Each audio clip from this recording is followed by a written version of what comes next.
Sierra got here a couple of minutes before you did. Do you like my music? I thought I would make it a themed party today. Bardcore. You too? Yeah, it is. Isn't that so cool? It's honestly better than the original, and that's, being fair, that's a low bar.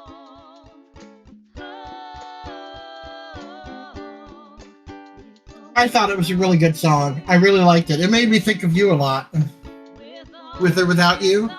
Huh. She gives you some moon eyes for a moment and then goes back towards the kitchen. We're still setting up, Craig. Make yourself comfortable. Have a seat if you want. And say no to a chair. And he will find a chair. Celeste is setting up the silverware in front of him. or Sierra is setting up the silverware in front of him. Oh, hi. Hi, Greg.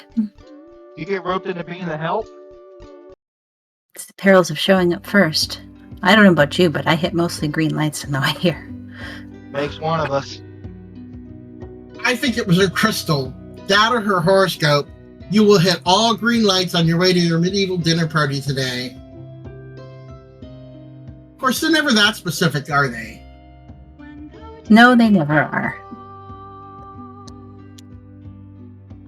So I made a wonderful vegan dinner tonight. I hope you guys don't mind. Yes, we're eating like medieval peasants today, Craig. We're going to do it on trenchers and everything? You know me so well. At least you can eat the trenchers. That is a perk. Craig, you're so funny. And they thought bread bowls were innovative, and really they're very old. 90% of those kind of restaurants will come up with something people used forever, hard it up to make it bougie, and think they invented something new. Indeed. Sierra is going to find a seat next to Craig.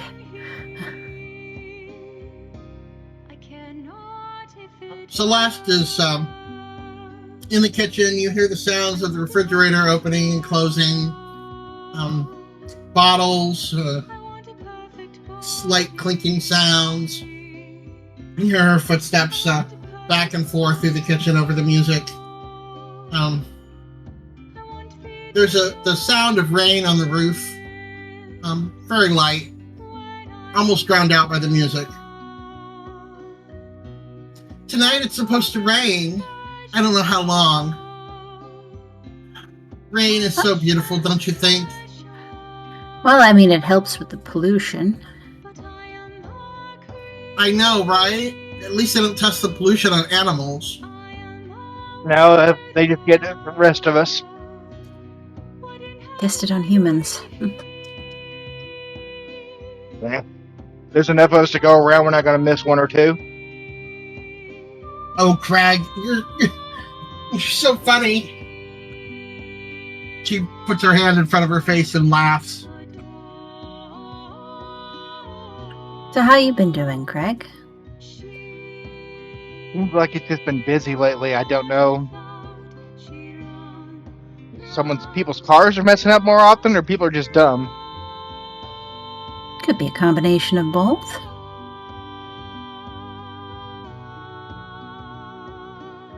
That's terrifying.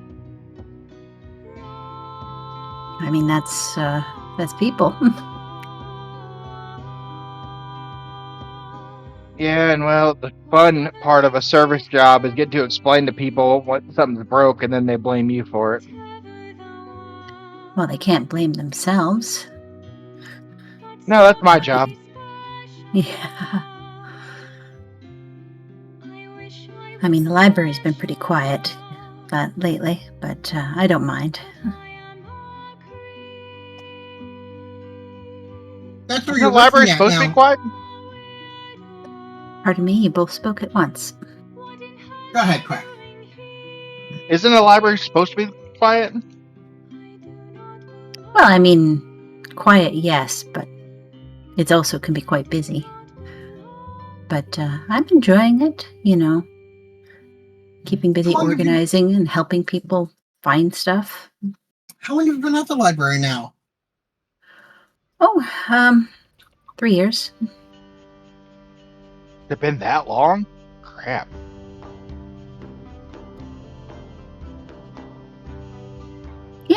Yeah, it has actually. I think 3 years, 2 months ago. Seemed like I just started there. Celeste goes to the door and opens the door, hearing someone knock. Jen! Jen, you made it! Come in, come in! Hello. Hello, everybody. Sierra waves and goes, Jen, find a seat. Sierra and Craig are already here. Good to see you, Jen. All right. Dinner's almost ready. I hope you don't mind, but I decided to make it a medieval themed dinner tonight, Jen. We have bardcore music and everything. Bardcore. All right. Yeah, where they take new songs and turn them into medieval songs. Yeah, like this is a Rinko flow. Was that Inya? Yep. Ah, Which is funny because you think Enya would be kind of quasi-medieval too, but It does make sense when you say it like that. I just remember all those Pure Moods commercials from back in the day. ha ha ha ha ha. Craig, you're so funny. She puts her hand in front of her mouth and laughs again. so how have you been lately, Celeste? I've been really good. I quit my job at the copy shop.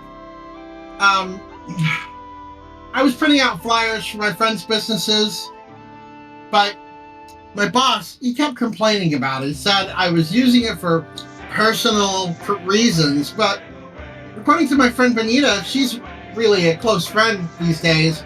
A bunch of people found their way to her herbalist shop thanks to the flyers I printed out for her. So little by little, word gets out. We're like tree branches, looking for space to spread out and support those who want to walk farther. I think that I still have one around here somewhere. Look how nice they come out. Sierra would hold her hand out for the flyer so you can check it out. I hand her a flyer. My boss was such a cretin. He couldn't care less about our biorhythms. Why, he'd even want me to come in if he knew I was going to be useless that day. I have no idea. Wouldn't it be easier to take your employees' moods into account when you're planning the shifts? Well, I mean, not everybody is enlightened in that way, Celeste. Certainly, legal laws regarding employment and time off weren't created to reflect that sort of thing. I know, but they should have. I mean, biorhythms are really important. You can tell with the simple app when you're going to have high energy or low energy. And it wouldn't be too difficult if they scheduled around that. Well, I mean, did you tell him all the things? Like, he would know your birthday, but does he know exactly when and what time you were born? Because I if he offered to can't tell even... him. Okay.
is Aqua Faba Meringue Canapes.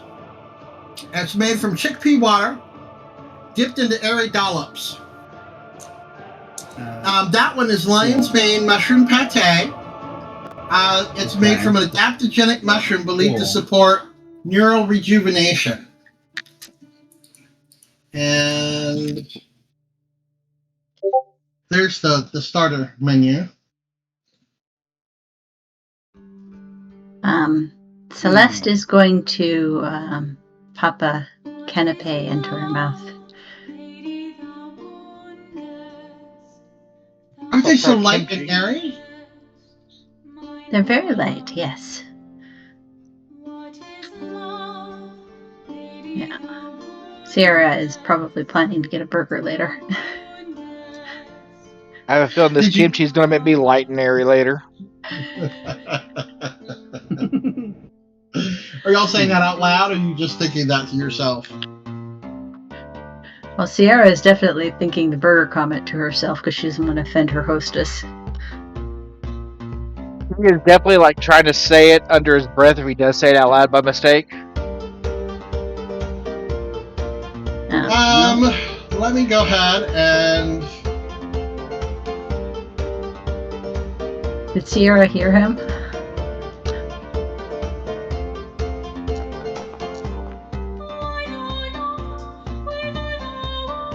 She doesn't hear you. Let me see. Make sure you're on your, you switch to your character.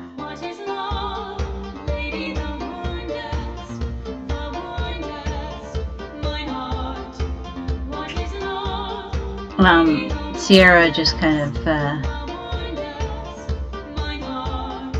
smiles at Celeste and goes, "Yeah, it's very light and interesting."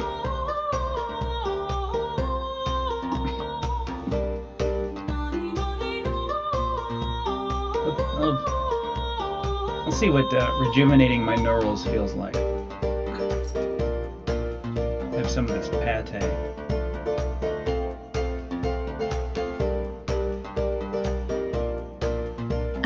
Sierra is going to spread some of the pate on a cracker.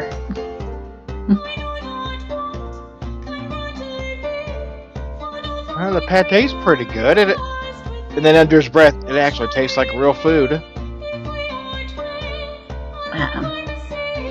Sierra is going to smirk and lean close to whisper in Craig's ear and goes, "That's the cracker bird."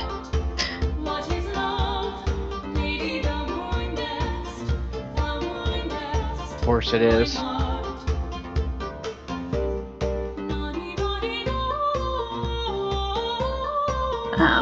Sierra nibbles on her pate-encrusted cracker and goes, "These are pretty good.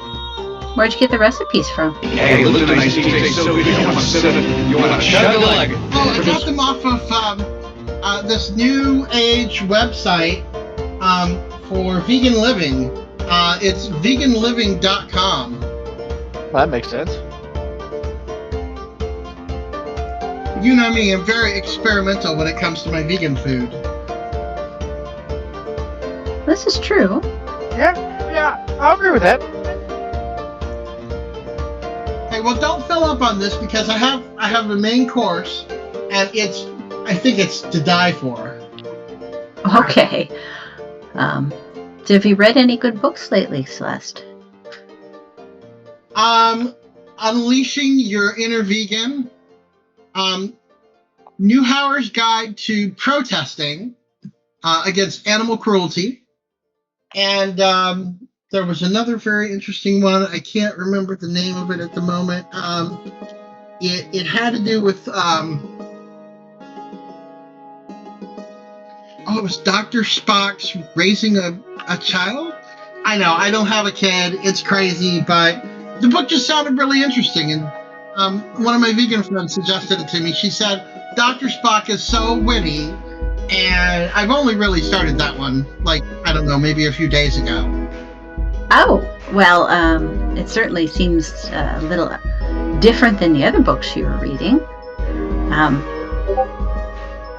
See, I don't know what you would really get out of a book on how to raise a baby.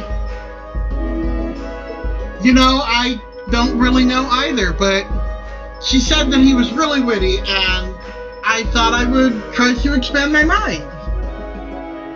Okay. Go ahead and roll me your psychology.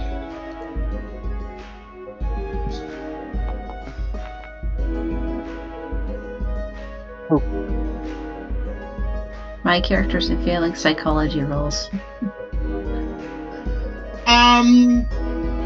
Yeah, that sounds like a Celeste thing. Witty author, whatever. She has flights of fancy, and she'll read just anything as long as it's pseudoscience or that it sounds interesting, or one of her bohem friends has suggested it. She puts down her appetizer and goes back into the kitchen. All right, and here we go. Here's our main course. You're gonna love this: spirulina and amaranth gnocchi. It's green-hued dumplings infused with ancient grains and blue algae for aura clarity. Chaga mushroom cream sauce.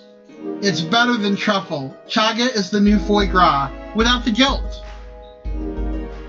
And sunchoke and black garlic puree. It's sweet, it's earthy, and it's mood boosting. But nobody knew what a sunchoke was, so I had to. I followed the directions. Let's say that. I don't know what a sunchoke is. Well, that's because you probably know them as Jerusalem artichokes. That's their other name. Oh yeah, it does. Maybe they're just artichokes grown in the sun.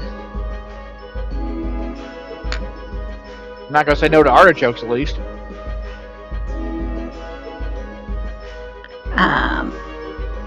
Sierra is going to dish herself up in that and says, at least the gnocchi should be nice and filling.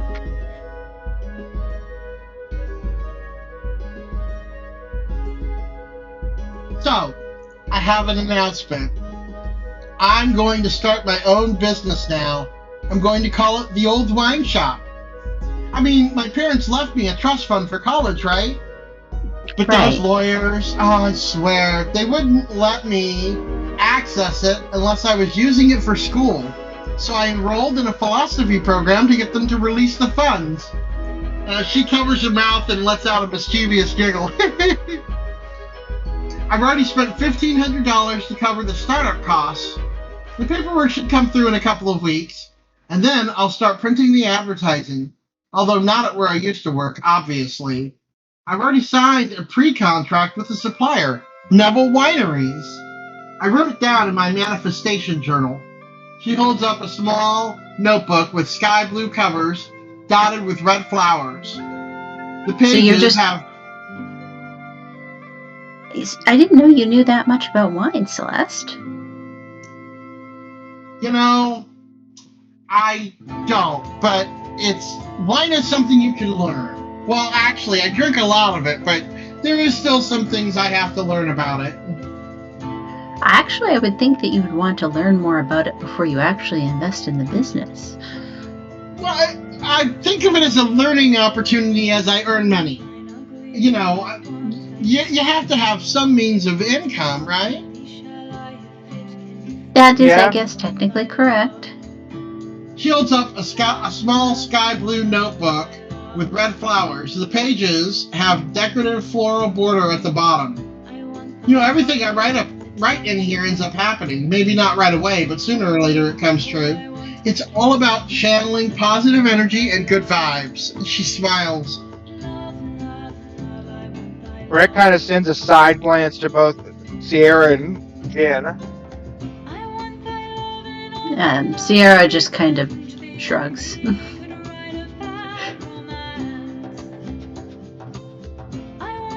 Jen, what do you think of the gnocchi? Not bad. Hey, did they have gnocchi in medieval times? Well, I mean, it's a dumpling. I don't think that would be that too hard for them to think of. Maybe not called that. No, probably wasn't called that.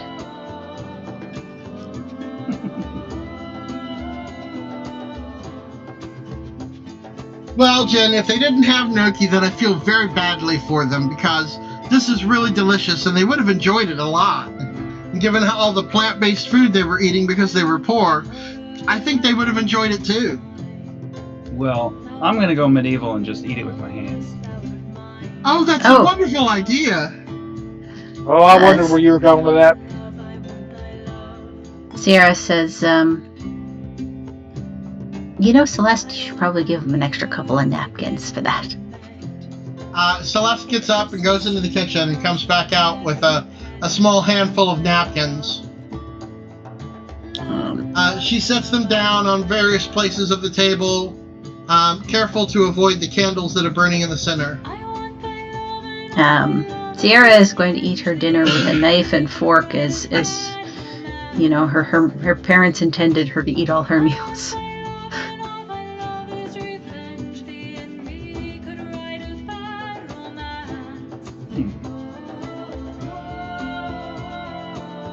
I wish you told me about the theme. I would have worn my chainmail. You have chainmail?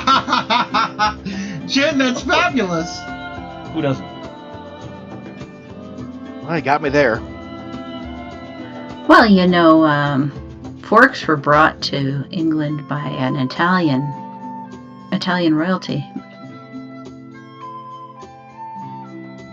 Figures the English are always behind on something.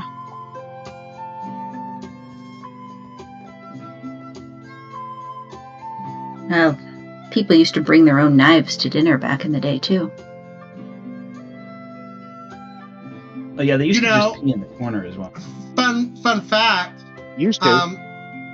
The dinner knife that's rounded and doesn't have a point, they created that because people would kill each other at dinner sometimes, and so having a rounded knife made it less likely that your dinner party would try to kill you. Yes, this is also why it's a faux pas to discuss politics at the dinner table. So it's kind of a mutually assured destruction kind of thing. Mm-hmm. Oh yeah, I almost forgot about Benita. I don't know how the poor thing puts up with me. Every time I have a problem, I go over to her place. Even when I know she's not home, just being there calms me down. That's a couple times now you mentioned Benita. When did you meet her? Oh, she's been a friend from work I met her while I was working there, but she runs that tea shop I told you about, the herbalist shop. Didn't you take me there once? I did.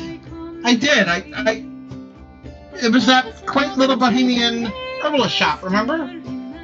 Yeah, because I had their Earl Grey. I just don't trust anyone who drinks tea. I totally understand. Yeah, being at Benita's really calms me down. It was a very interesting place. Her house is so nice. It's got a very good vibe. Oh, by the way, if anything should ever happen to me, or if your partners ever throw you out, which seems more likely than all things considered, she smirks. There's a key to the apartment entrance in the entrance hall under the big flower pot beneath the window at the back. Are you expecting something to happen to you, Celeste? No, but when you send out good vibes to the world, the world sends back good vibes. But it doesn't hurt to have a little preparedness. Well, maybe if your chart told you that maybe today isn't a good day for you, maybe you should have just stayed home. No, today's a great day. But I just wanted you to know that I had a spare key to my apartment and where it was in case anything ever happened. Okay. I've been meaning to tell you guys for a while. So, that's right. If something happens... Yeah, that time you went on that trip and I couldn't check your mail for you because I couldn't get into your place. So, the key to the apartment is in the entrance hall under the big flower pot beneath the window at the back. Under the big flower pot at the window in the back. All right, Celeste, thank you. You also see everyone make me a spot hidden. Easy with a bonus die. With a bonus.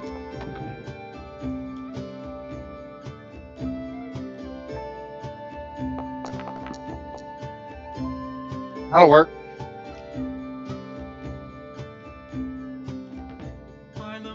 Jen? Yeah, hang on.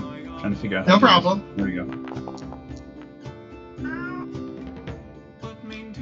So you notice as she's talking about this that her hair is bound up in a scarf with a bee pattern that she only puts on for special occasions. Well, she's hosting a dinner party. Of course it's a special occasion. Ciara is going to set her napkin aside and stand up for the table and goes, "Excuse me for a moment, Celeste. I'm just going to visit the ladies' room." Oh, certainly, certainly. While you do that, I'll take the main course back in, and I will bring out the dessert. Did you actually have a wine to go with the dessert, Celeste? No, but I did have some wonderful drinks. A blue pea flower tea sparkler and a Rinchi mushroom hot chocolate to help balance your chi. I'll let you pick. I'll have that when I get back from the bathroom. And Okay. Ciara is going to wander off into the house.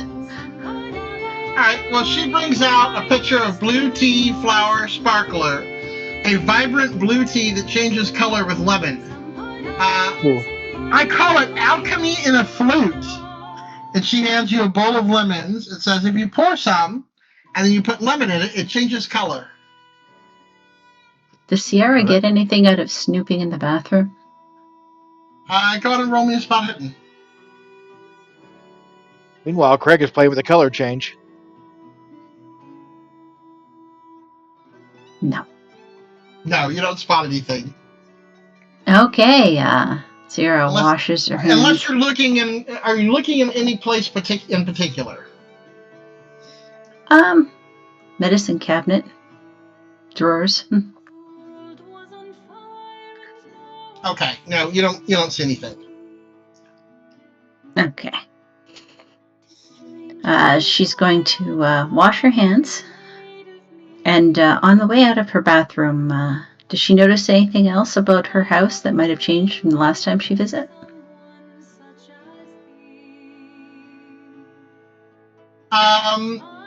As you leave the bathroom and come down the hall, you see the spare room that is normally an office appears to be painted pink.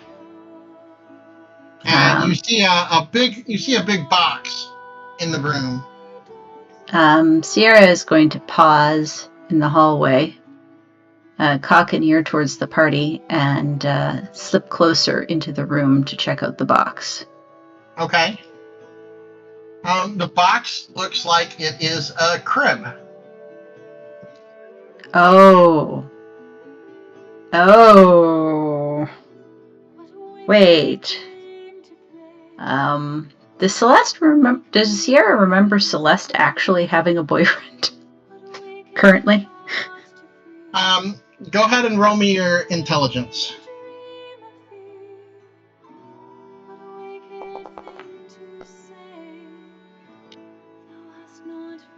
Nope. You're not particularly remembering one way or the other. And she's clearly keeping it to herself right now. Maybe she'll talk to me later. And she's going to, she's no longer surprised there's no alcohol at the party. She's going to return to the table. As you come in, she's setting down two small platters. This is lucuma infused cashew cheesecake, a Peruvian fruit that is the butterscotch of the Andes. I heard about this one on one of my wellness podcasts, and this is activated charcoal almond milk ice cream. It detoxes you while you indulge. Celeste nods and smiles and samples it. Well, this is interesting. So you repainted the office, I noticed on my way back. Yeah, I did. I thought it was time for a change. It's a nice light pink. Yeah, that tracks. Well, Goes I with- thought pink would be really a nice color. Goes with the crib. What? The crypt? Oh, somebody's been snooping. Well, you know, I can't help One it. of our- Sometimes I'm curious. I'm sorry. one of our purposes in this world is to pave the way for those who come after us. Every generation of humanity should be better than the last. We have to leave the bad behind and focus on the good, so the species can evolve. When you think about it, we started out as mere bacteria, and now look at everything we can do as a species. My son or daughter will be better than I am. It's just a pity that for someone to be born, someone has to die. But we have to maintain the balance of nature. Preparing for when it's our turn to go is part of the process too. Wait, Wait, what was that? wait. Yeah. What was that about people? Someone dying so that somebody else can be born? Well, I mean, to balance nature and the population, someone has to die for someone to be born. I mean, we can't just overpopulate the earth, right? Not to I die that mean- many, right?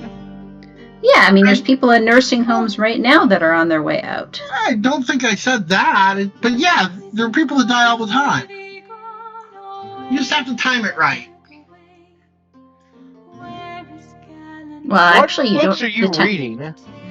Yeah. Oh, nothing on that list, and you know what? I should have figured out when you're reading Dr. Spock. But, Celeste, who's the lucky guy? Well, I've given up on romance. I've decided that I'm going to go to a fertility clinic and get inseminated because I'm not getting any younger, and I really want to bring new life into the world. Well, I mean, if anyone could afford to be a single mother, it's probably you, Celeste. It's gonna be hard to be a single mom and start a new business, you know. Well, that's why I'm doing a winery. I won't have to do a lot of work. They've said it practically does itself. All I have to do is get on the internet and advertise. Do you have a manager hired? Do you have somebody that? Well, you're I'm contracting with a I'm winery. myself for starters. Yes, they have a splendid program. I sell the wine and then they ship it. Oh God, the drop ship company.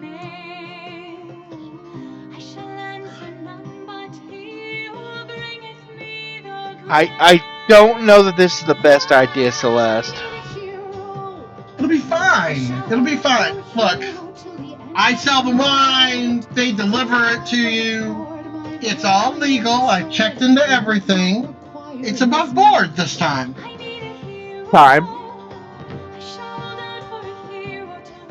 Well, look, I know I don't have the best track record, but I did all of my homework.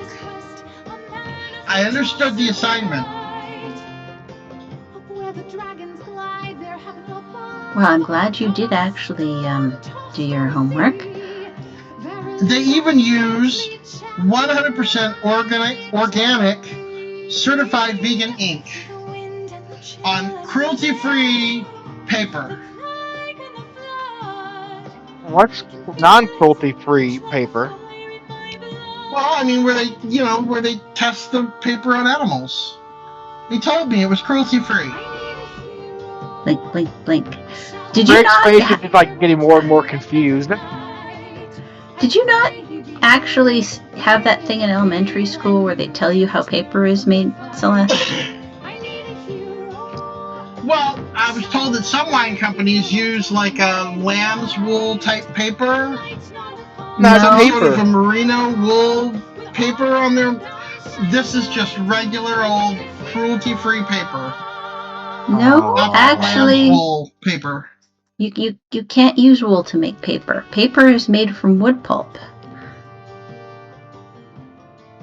You know that the wool on the sheep grows back, right?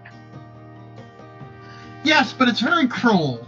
And, Well, if you think about it, Celeste, was it cruel to you when the last time you got a haircut? Beat me to it.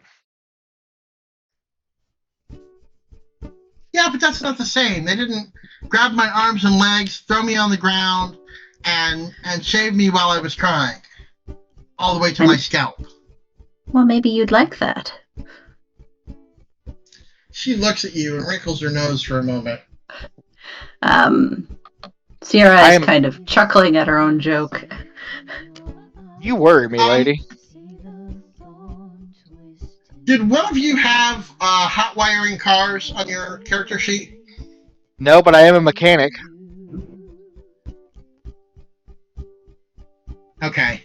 I've got really high mechanical repair if that works. So she wrinkles her nose at Sierra and says, "Don't make me pull out the... Oh, you know, that reminds me, Craig, of that summer. You remember that summer where we learned to hotwire cars? That was quite a summer." Yeah, that wasn't my best decision, but it's come in handy since I started this job. Oh, I bet. Yes. I remember, though. That was the year we fell in love, wasn't it? I mean, I know that's gone now, but that was a good year. That was the year before I left for the military. You know, Craig, that's probably just an example of poor decisions made while under the influence of hormones. I want to say you're wrong, but you ain't.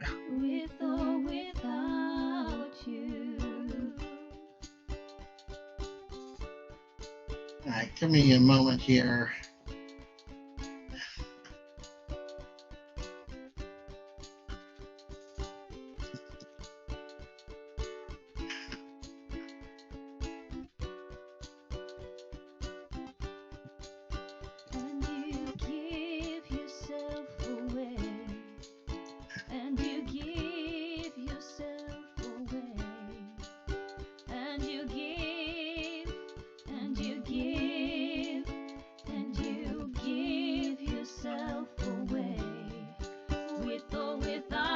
So I thought we would play a fun game tonight, now that dinner is done. Huh? Oh. Dinner and entertainment. I like it.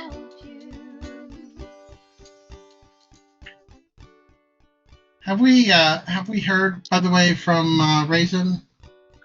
He messaged that he was running behind due to traffic. Well, that's fine. We can hold off on the game a little bit longer.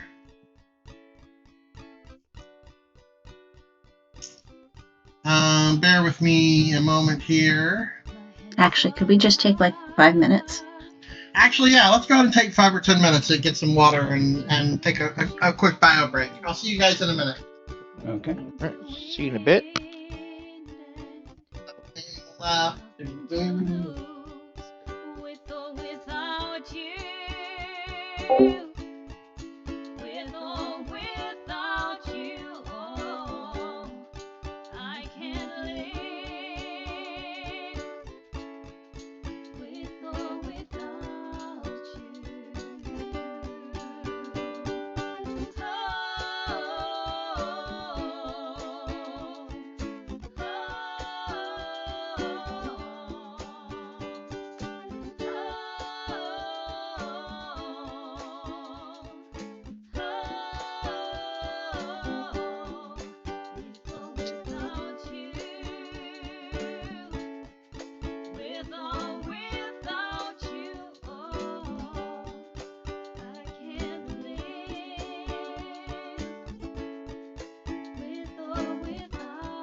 whatever makes thee happy, whatever thou wants, not so very special. I wish I was special, but I am a creep. I am a weirdo. What in hell am I doing here? I do not belong here. I do not belong here.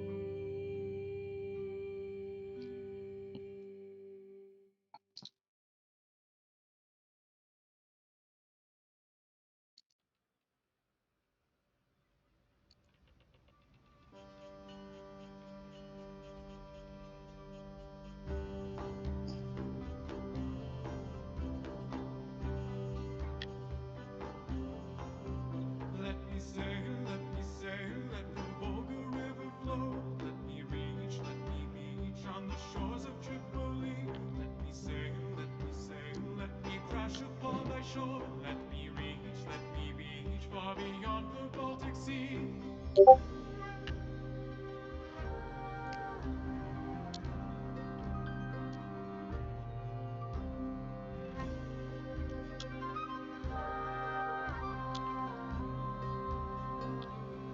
Let's see.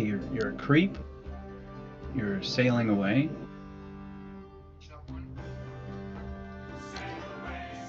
What was one of those? Was one of those plastic trees?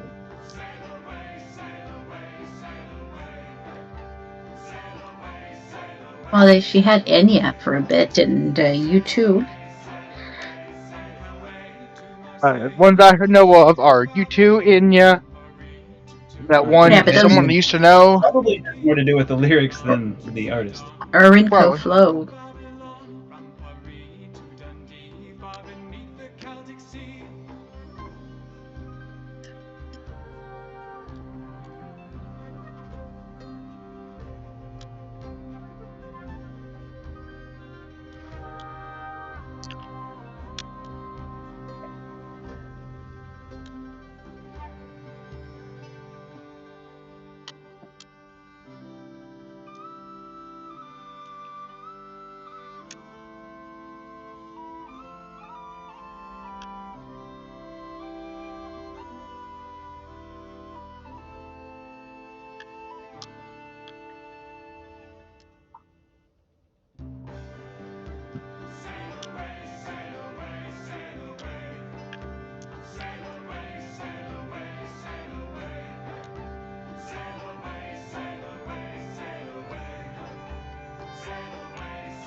No scrub. Head roaming. I feel attacked.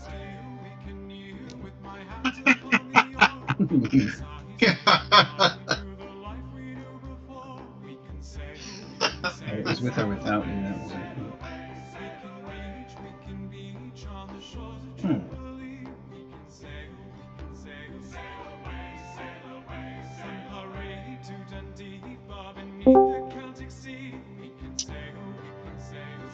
Hey, what's up, Raisin?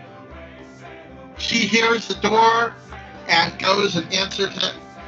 Mandy, you made it. You made it. Hey. Come in. Good evening. Thank you. Oh, And you brought alcohol. I did. You know, I always keep it on me. Where did you get it from? Neville Wineries? You know, I don't think I've heard of that one. This one's actually a Shiraz. I got it from, okay. you know, Total Wines had it on sale, and it looked good to me, so figured I'd come and share it. Hey, wasn't Neville Winery that place that had the deaths a couple years ago? I'm actually, after doing some research and checking, today is October 25th, 2025. Oh. Guess I have to adjust my age then, or birthday. I didn't expect to hear that one. Saturday, October 25th, 2025. There are, in fact, some other people in a car driving out to Neville Wineries as we speak. Oh, that hasn't happened yet. Okay. This is the same weekend.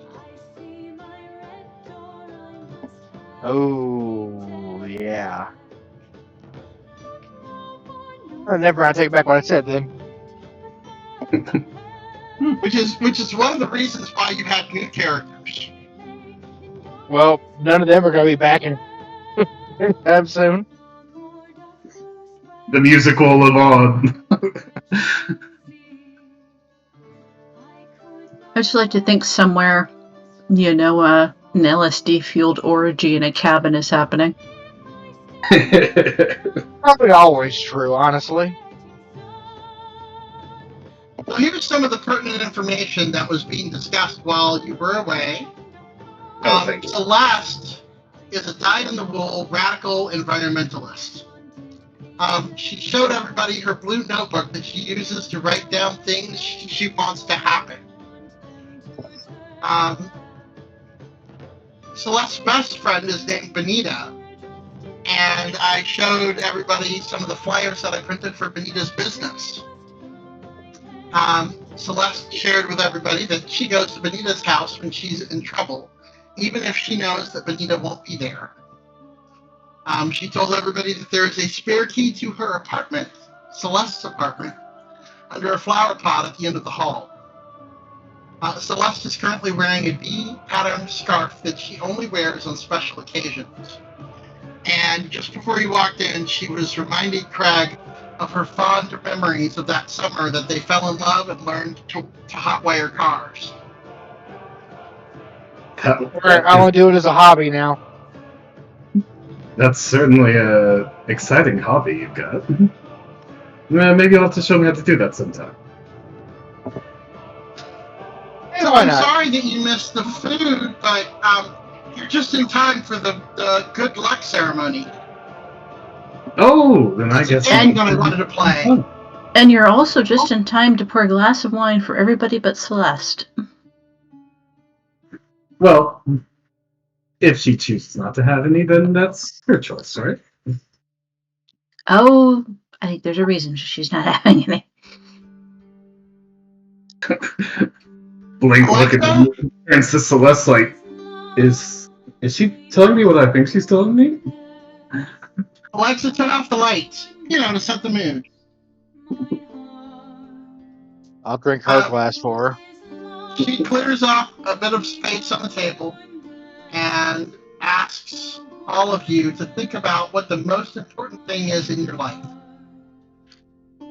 So I want you to think about the most important thing in your life, or what you wish was the most important. And she wanders off for a moment. You hear some paper rustling and the clatter of some writing instruments. She comes back with a stack of Thai restaurant menus and a handful of pens. Let's make some more room. Okay. She moves the 4 lit candles from their spot at the center of the table to the corners. I couldn't find any paper, so just use one of these menus. The delivery guy is a total slacker. He stuffs them in our mailboxes by the dozens. Can I take a look at the menu first? Yeah, Sarah would also like to check out the menu of this Thai place. Oh, me too. I love Thai food. Any food that's good food, right? Amen. Then you should each type a private message to me about what you write on the paper. What are we supposed to write, though? You're supposed to write down what is the most important thing in your life, or what you wish was the most important. Oh, do you want this in Foundry or Discord? You can send it in Discord. Okay.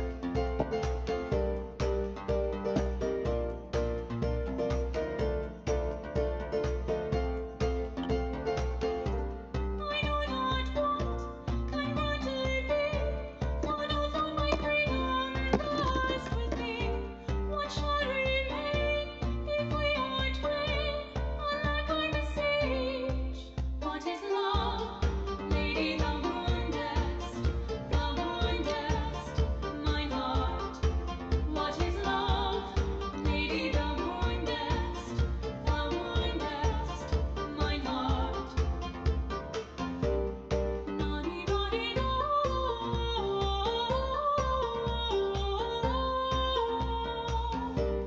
Nani, nani, no.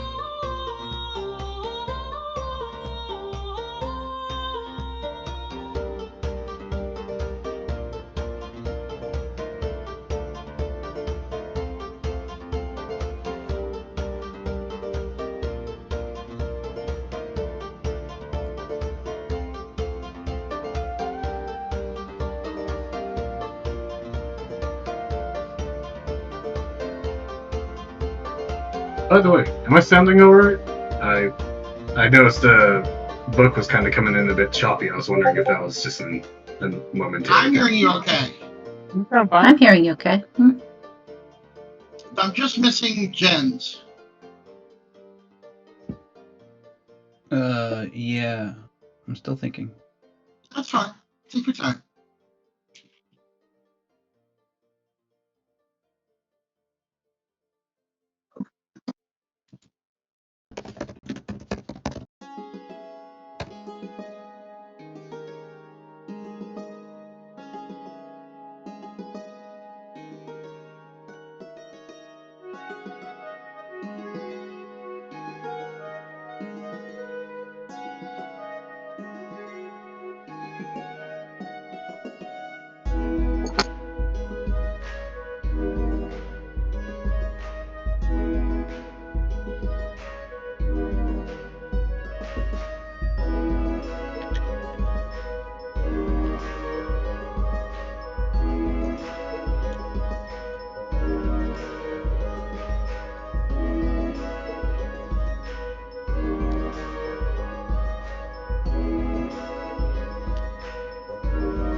By the way, Ain, I'll probably just be catching up with your recording later, because it may take me a while to get properly into notes.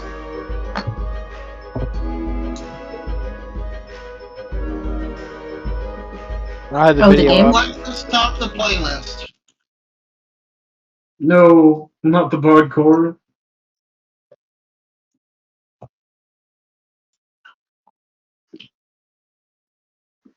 Celeste writes her own thing and puts it in the jar and drinks her blue tea waiting for everyone else. And as the last person slips their paper into the jar, she stands up slightly from her chair, swaying with the rhythm of her own imagined ritual. Hang on 1 second.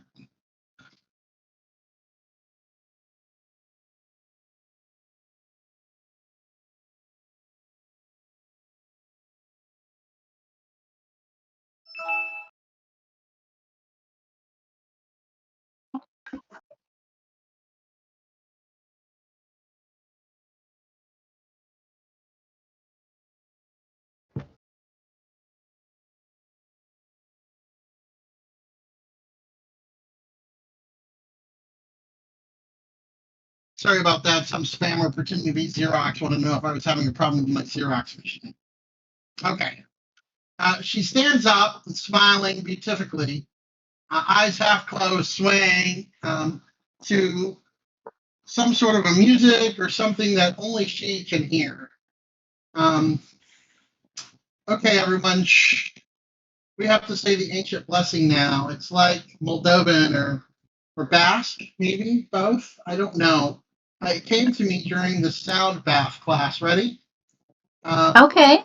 She raises her hand with confidence and says, "Sakaya Miluna Prestovor." Those Are are we, Cantrell's mushrooms. are we supposed to be repeating that? Sakaya Sakaya? Sakaya. Melina Melina? Melina. Melina. Lena. Prase Prase? I say. Dase. Vor. Vor. Vor. Or She picks up a knife and says it again, Sakaya Melina Prestovor, and slices her hand, dripping some blood into the bowl. What the shit? Oh, hey.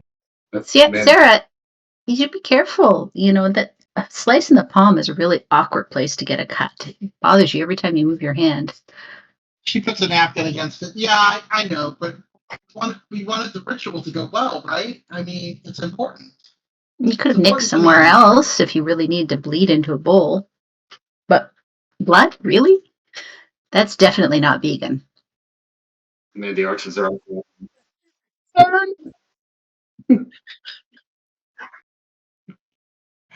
I was just gonna say, like, it's more of a micro expression, but Mandy, like, just ever so subtly tries to roll her eyes and, like, catch someone else who's kind of not into the whole ritual thing as it's going on. And then when the cut happens, it's kind of like arches her eyebrows in both shock and, like, intrigue almost. Like, oh, we're getting serious here. Of the tree of life, I must visit the crown. The crown lifts me. The crown lets me see. Hail, Almathea. Of the tree of life, I must visit the root. The roots nourish me. The roots keep me grounded. Come, Almathea. Of the tree of life, I must visit the branches. The branches take me far away. The branches let me be more. Help me, Almathea. Of the tree of life, I must visit the leaves. The leaves nourish me. The leaves bring me energy. Feed me, Almathea. I take now from the leaves, so that when it is night in my heart, I can find the energy and continue. Thank you, Almathea. It's like IKEA spellcasting. You know magic No. isn't a thing, right? Oh, just I, let her have her fancy. Where'd you find this anyway?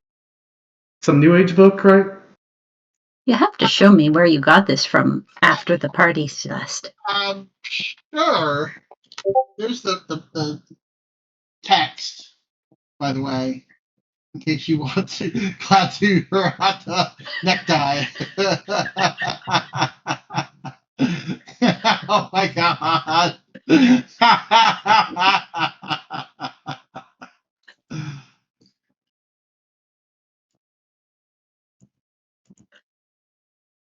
Sips wine, still surprised and a little just like impressed as well.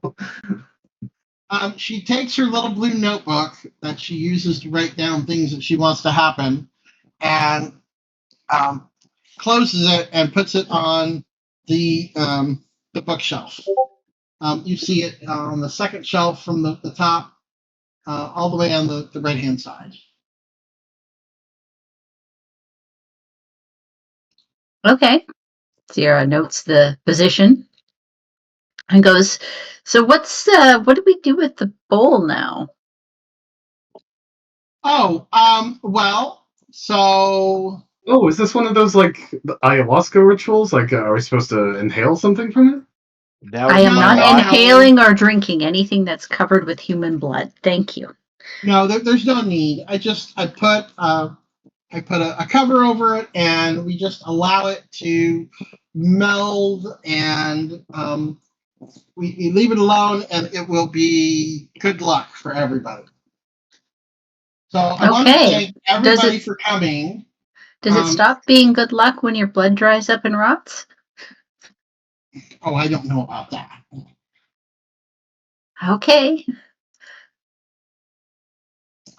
All right. But Well, she with the napkin in one hand, she gets some more of the dessert and sits down with some of the dessert and the mushroom chocolate, the mushroom hot chocolate. Sierra's having a glass of wine for dessert. Okay, that is pretty much everything that happens at the dinner party. You guys wrap up. She thanks you for coming. Nobody's forced out, but it ends on an unnatural high note. She seems to be beaming, happy. 5 weeks later, Craig, you get a call. Ring, ring, ring, ring, ring. What? Yes, this is Darlene Hutch. I'm a doctor at Concord Hospital. How can I help you? Yes, this is awkward. A 30-something-year-old woman was found unconscious on the side of Route 118 outside Warren and taken to the hospital. After a few hours of treatment, IV feeding and hydration, she's woken up. She's injured, dirty, and confused, and seems to have lost the ability to speak. I got your phone number because she was wearing your dog tags. Why would she be wearing my? Okay. Roll me your intelligence.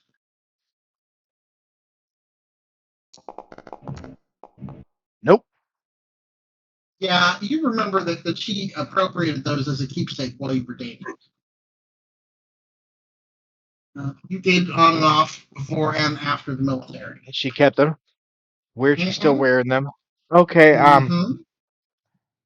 I'll come up there as soon as I You can. know her? Yeah, she's an ex, unfortunately. Okay, so can you come up to the hospital at your earliest possible convenience if you can? Do I need to come Bring other alone? people. No, if you can, bring other people that she knows. It might jog your friend's memory or at least help her feel safe and secure. Got it. I'll see you as soon as I can. And he will make the call to get Sierra, Jen, and Mandy. What is? You think that's Celeste at the hospital? Who else would have my dog tags? I wish she didn't have them anyways, but Oh my God! I wonder if she got mugged. I'll be right there. What was she doing out there? She hasn't worn your dog tags in a while, has she? I hope she hasn't been wearing them. It's been more years than I want to think about. I mean, I was in the military before I even got my bachelor's, before I even dropped out of med school. I'm not. No. I'm sorry. I might have just cut out completely there. What I was just saying. Most of it came through. Okay, cool. Okay, hang on one second.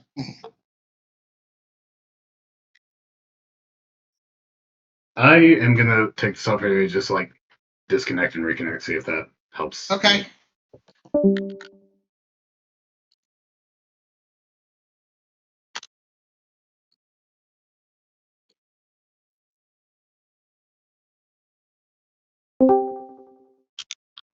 That sounds fine. Welcome Is that back. better? Thank you. Okay, so we're all heading to the hospital. This isn't the local hospital either. She's where is it at? It's like Concord Oh. Hospital. Concord. I'm sorry. Yeah. Yeah, this is Darlene Hench, a doctor at the Concord Hospital. It Okay. sounded so- like some kind of started with W. That's why I was like, oh. yeah, West Concord. You know, the rough part of town. Okay. From West Concord, born and raised. Okay, looks like On the schoolyard is where I spend most of my days. Chilling out backs, relaxing all cool, shooting some b-ball outside of the school. Now you can tell Funny. you're a millennial. You have this song memorized. Let's see here.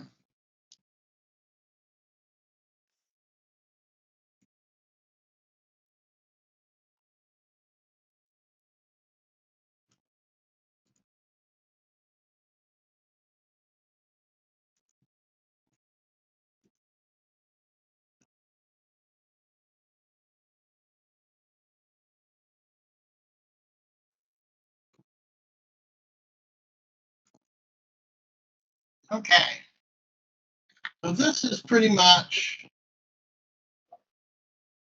Let's see here. I need to do this right quick. I thought I had this part finished.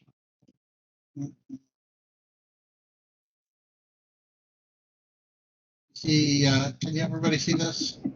Yeah. Yes. Oh. All right. So this is Dr. Hench, and here is Celeste in the hospital bed. You see her butterfly tattoo on her wrist. Yep. As you come into the hospital, everyone roll me a listen check. Okay. My listen sucks. Nope. Man, we are doing fantastic, guys. At least Hey, Sierra Sarah. made it. Yeah. At least one of us got it. You hear a nurse say the following: "Oh my God, Debbie, we are so understaffed. I mean, oh my God, can you believe it? It's like everybody in the area got pregnant all at once. It's impossible to believe." Sierra's just gonna blink and mutter to herself, "Must be something in the water." Hope you're using a Brita Uh, pitcher. Yeah, so they're short-staffed in the maternity ward. It's as if all the pregnant women in town got together and agreed that today was the day. Wasn't there a news story about that a few years ago? A bunch of female friends that all made a pact to get pregnant the same summer. There might have been. I don't know. Called Yeah. Critters. Familiar.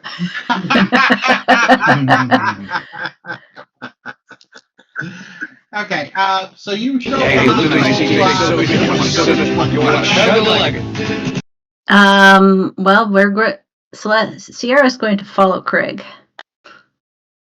Correct. So what are you going to say to the receptionist to get to where you're going?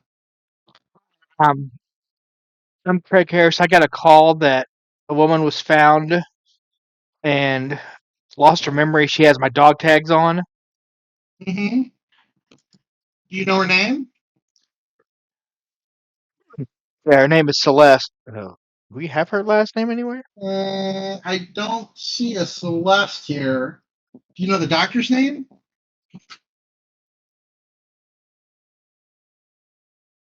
Now that you ask me, no. Yeah. It was the lady that was found on the side of the road, unresponsive. She has a butterfly tattoo. The doctor's name was Darlene Hinch. Thank you. Dr. Darlene Hinch. Okay, yeah, that patient is in room 314, third floor, into the hall on the right. Much obliged. Halloween is just a few days away. Wait a minute. Okay, I apologize. I asked, and he told me that it happened in late October, but evidently this is the part in late October. This is the 25th. So the couple of weeks ago, whatever, the dinner party was a couple Before. weeks, 5 weeks before. Yes, my apologies. Okay. Today, Halloween is just a few days away. The hospital is decorated with odd jack-o'-lantern and bat cutouts. So at the dinner party, Sierra could have called a friend in Maine and said, "Don't trust the people in animal masks." If she had any idea about it, she probably could have. Yeah. I mean, don't trust people in animal mass is just all around good advice. The funny thing about that is this campaign is entirely predicated on the idea is that we'll remember what happened to our previous sets of characters. Hearing you ask about an unidentified young woman, a tall elderly man with thinning gray hair turns around. You can tell by the collar he's wearing that he's a Catholic priest. Um, he looks at you from his dark glasses and slightly skewed gestures, and you can tell that he's blind. I was just sitting with her for a while. She's not very talkative. I hope your friend gets better soon. I'm the hospital's pastor. Your audio is a little bit choppy. Yeah. Yeah. Oh, sorry about that. He tells you that he's the hospital's pastor and that she wasn't very talkative, but hopes that she gets better soon. She's awake, Okay. Father? She is awake, yes, but she doesn't seem to be able to talk. She hasn't said anything since she was found? No, unfortunately not. I visit her room as just part of my routine. I sit with all the patients and comfort them as best as I can. That's a good man, Father. Thank you, my son. Go with God. Matt, you know you're muted, right? Put a BRB in. Oh, did he? Okay. Oh, no, I see it. Never mind. Okay. Sierra is going to pat Craig on the shoulder and go, I have no idea what's going on with her. Maybe she lost her crystals. Let's go. She lost her crystals a long fucking time ago. Well, there's a reason why she's your ex. I just bullet. A few crystals short of a dream catcher. You don't have all of her McNuggets in her Happy Meal.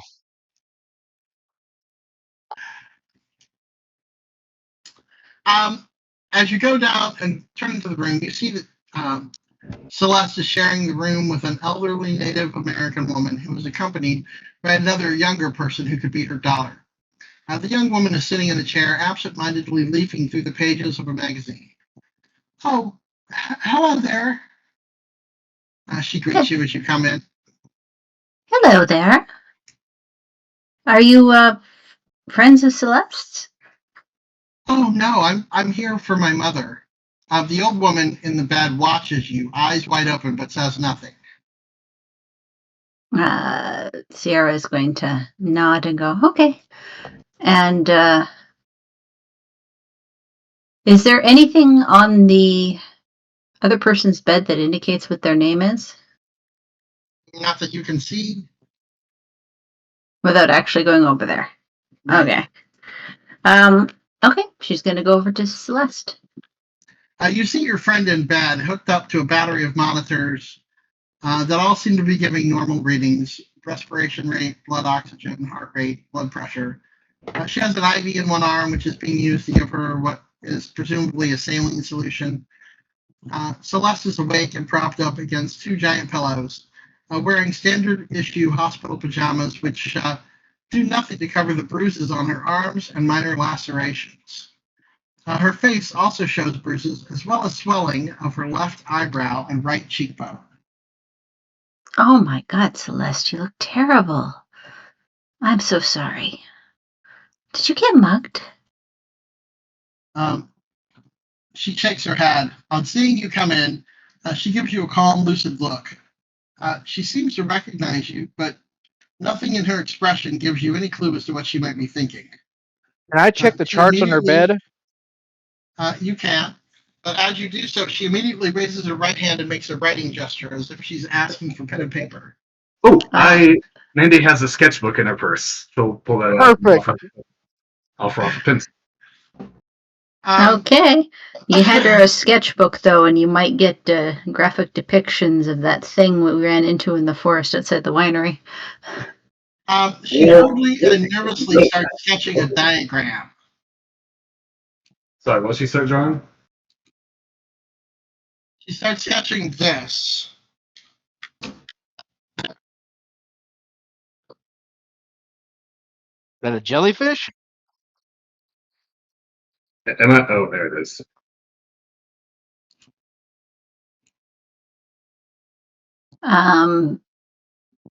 Celeste just kind of looks at it and blinks, and then looks at Celeste and go, "Why don't you label what that is?" Actually, does Celeste recognize that from her research knowledge? Some of her skills, political science, No, this doesn't remind you of anything. And anthropology. when you ask about it, she draws it again. Okay. Occult. She has 45 occult. Welcome to roll your occults. Oh. Oh. Nothing comes to mind. Celeste, can you give us a hint or something? She draws the figure again. Well, if you turn it upside down, it kind of looks like a head with the big grin on it, doesn't it? With the little wavy hair. Oh, I can see that. As you're talking to her and she's drawing, two nurses come in to give Celeste some medicine through the IV. Excuse me, is there any medical reason why she's not talking? Like she didn't hurt her throat or anything, right? We don't really know. You'd have to talk to her doctor, Dr. Hench. They start to put some medicine into her IV, and you see Celeste. Her eyes are open wide, but curiously, she does not resist. Look, do you think I could start, like, Mandy could start talking to Celeste as she tries to, like, touch up the sketch and, like, add more detail to try and understand what she's trying to draw? Like, see if she nods or shakes her head as I try You're to do welcome to do whatever you like, but regardless of what you do, any question that you ask her, she simply draws that sketch again. Attempts to get her to answer more questions or to explain it only results in her drawing that figure over and over and over again. Okay, does Sierra notice anything about the nurses? No, but you can roll me your intelligence.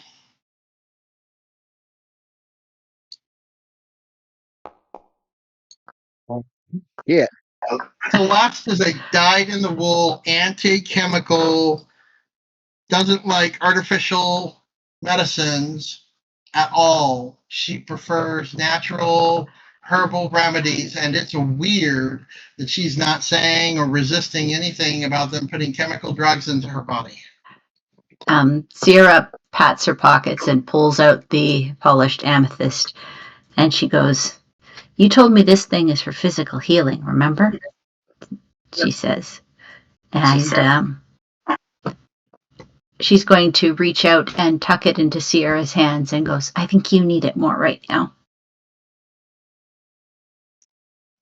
She looks at you with a lucid look, but does not respond. Nothing in her expression gives you any clue as to what she might be thinking.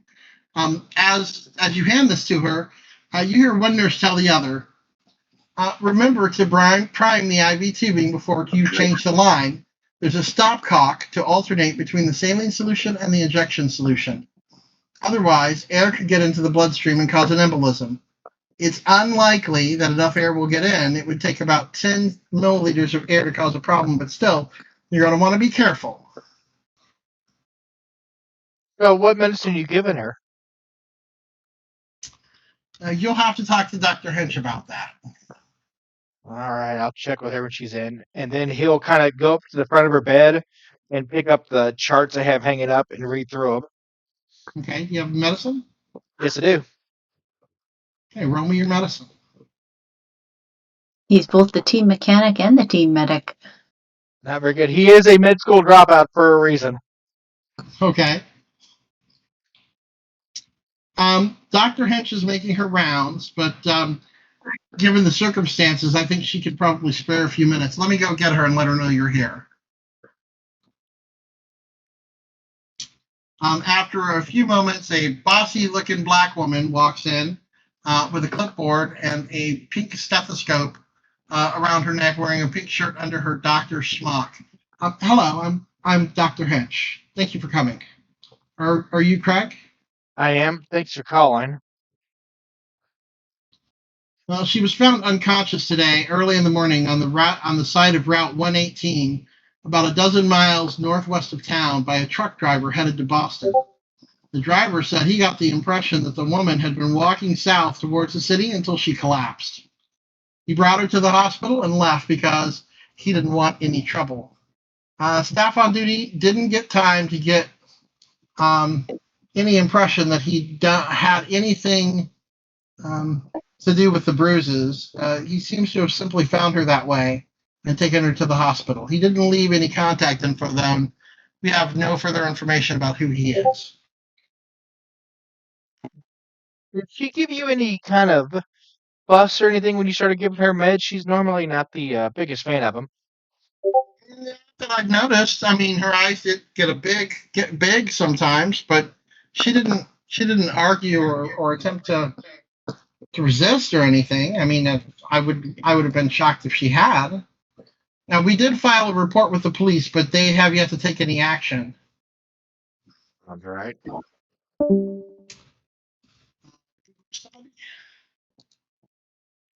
Can you tell me anything about her injuries? Yeah, he said he's gonna reset because he's having some connection issues.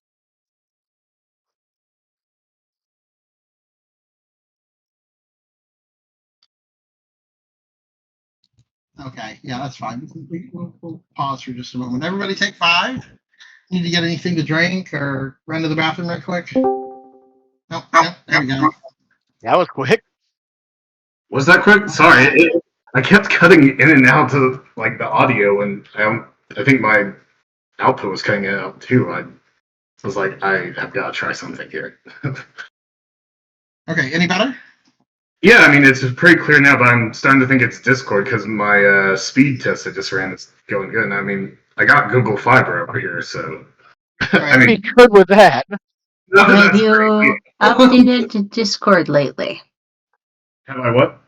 Updated Discord lately. It should have updated when I just opened it, but I can check. If you restart your computer and open it and check for updates that way. I didn't have any problems this time, but there was one point where I got a bad update from Discord where it didn't download properly and it borked it, and I had to re-download Discord. Oh shit! Yeah. Well, it's going good right now, so hopefully it'll stay that way. Hopefully.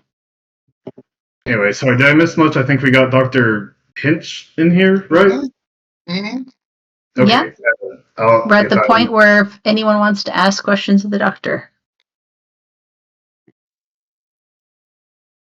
like to know what her injuries are that we know of. She had some bruises and scratches that would have been consistent with a fall, not necessarily the result of assault. Darn, I was betting on a mugging. Well, I mean, not that I wanted her to get mugged, but it would explain a lot, wouldn't it? Well, yeah, but you know what? I've got a little bit of an idea, and I'm gonna take a little bit of a backseat and just try to like get Celeste to talk about something other than this one symbol by like either verbally talking about memories or like maybe flipping to a sketchbook page where I drew something with her in mind or something like that, and just look for a reaction, recognition.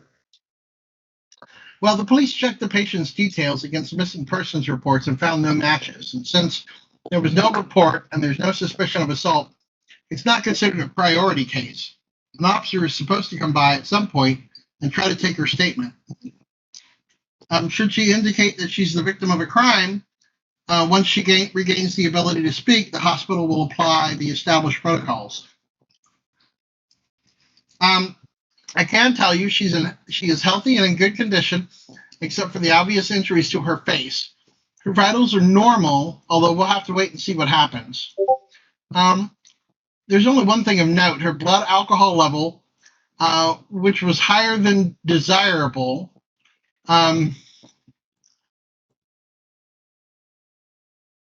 Is she a drinker?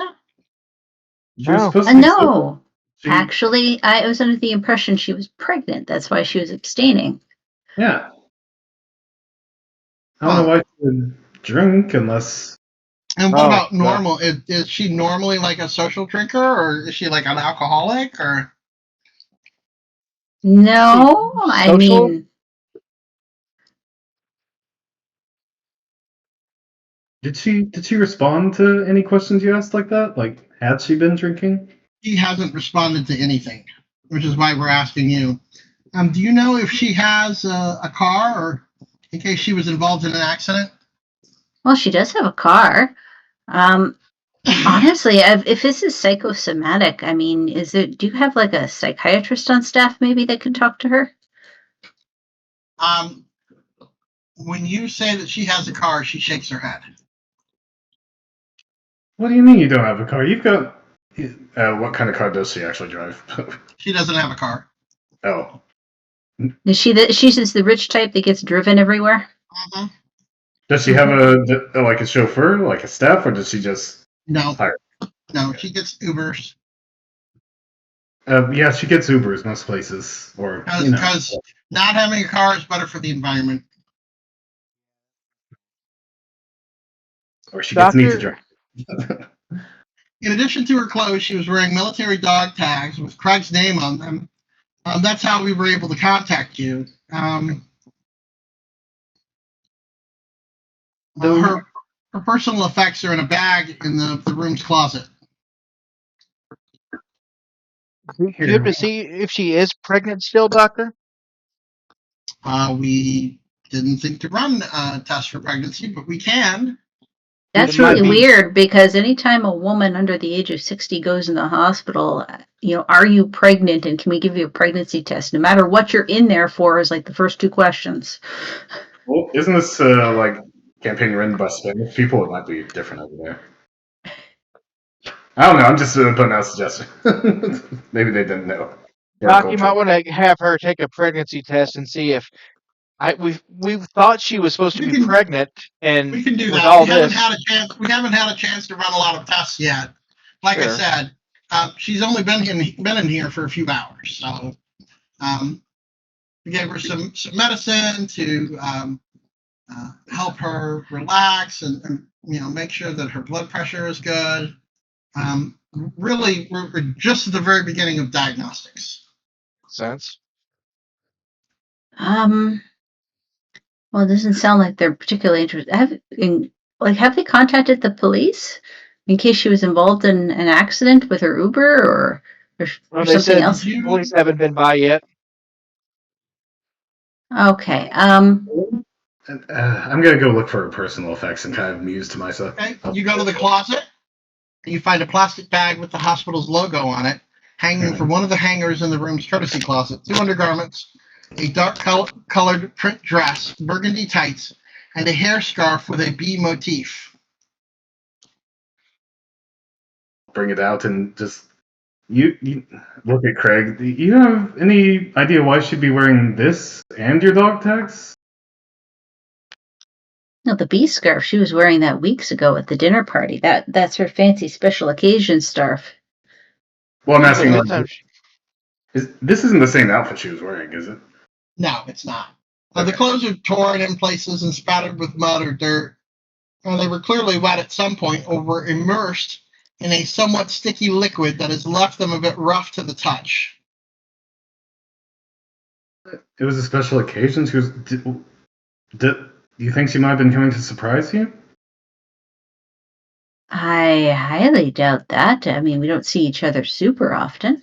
No, I mean Craig. She was wearing his dog tags. I mean, if she didn't think she might be in trouble, I don't know why.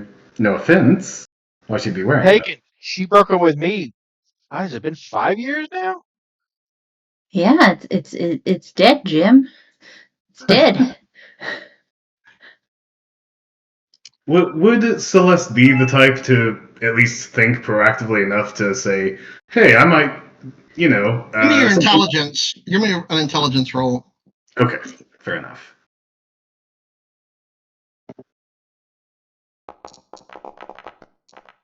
Oof, You indeed. don't know. No. Okay. You don't know. The Celeste. clothes look like the tears were made on. None of the tears look like they were made on purpose. It looks like they're accidental tears, and the undergarments are intact, although they have the same rough texture. Nothing suggests, however, sexual assault.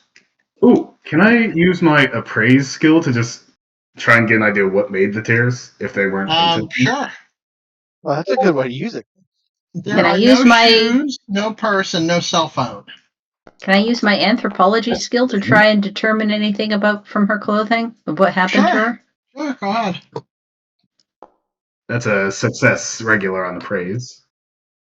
Yeah. Come From on. what you can tell, those are accidental tears, and it does not suggest sexual assault. Thank God. There are no shoes, no purse, and no cell phone. Sounds like she got mugged. Well, maybe she had a fall. Maybe.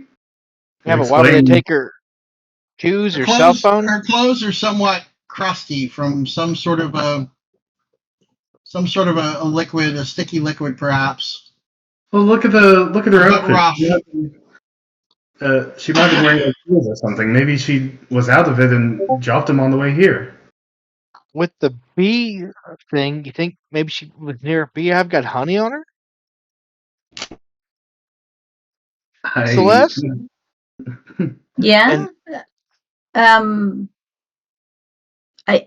don't know. You think that stiff stuff in her clothing is honey?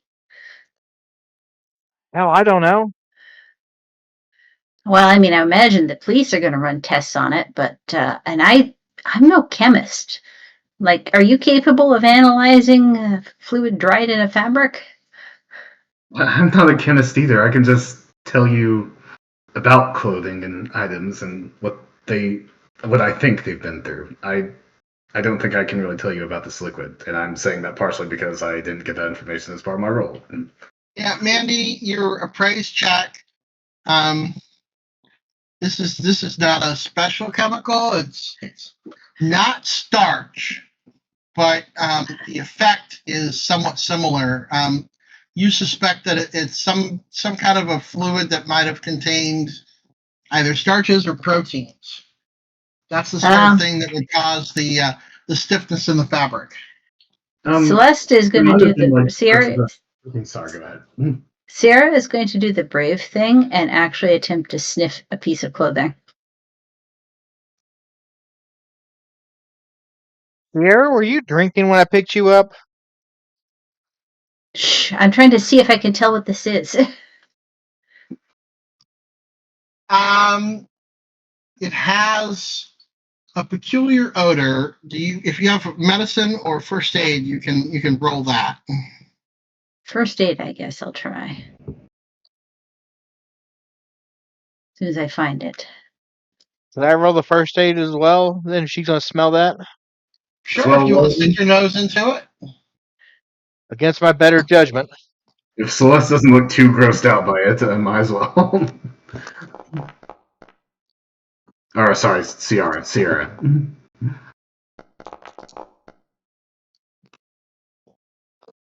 Oof. Ouch. Hey, if you're going to make a fumble, be on something useless like this where it won't hurt us. Yeah. Might as well. Well, this is Maybe my a phrase second that one hurt because you. I fumbled a spot hidden in the dinner party. You know, this reminds you of a time that you spilled a bottle of starch in your washing load. But the smell is weird. It has more of a proteiny smell to it, but you have no clue what it is. You think that maybe somebody dumped a pot of beef stock on her. The proteiny smell, like somebody dumped an entire pot of cold beef bouillon on her. Who did you dump bouillon on someone? Wouldn't it be That would only be salty? Mandy. That would only be Mandy. Oh, sorry. Do you want to taste it to see if it's salty? Well, I don't think licking somebody's dirty clothing is anything any reasonable person would do. So no, she's not going to. Okay. Well, with your fumble, you think that somebody dumped a pot of beef bouillon on her. That's Yeah, I'm gonna be weird. you, Maybe it was some sort of anti-vegan thing, like somebody traumatized her by throwing beef broth on her. what are you talking about? It's not anti-vegans that throw things on people. It's vegans. No, looks at Celeste. No offense, if you can hear me. No. It's anti-vegan if you're throwing non-vegan stuff like blood or beef broth on somebody. That would be traumatic to a vegan. Well, I guess, yeah, but I mean, who would do that on the side of the road? That's very random act of violence or assault, whatever. Now, Craig actually got an extreme success with his first aid roll, so hopefully he gets a different result. Yeah, we're about 30 days. Yeah. Craig, have you ever worked in a maternity ward? No. Well, he might have Okay. if he got to. Depends on how far he got before he dropped out of medical school. Not far. Not First far. year. Okay. You definitely think that this is some kind of a protein, but it's not one that you're familiar with. Wait. Would you have necessarily had pets that given birth? Possibly. Like if he had a dog that was pregnant when he was younger? Does it seem like the effects of a birth?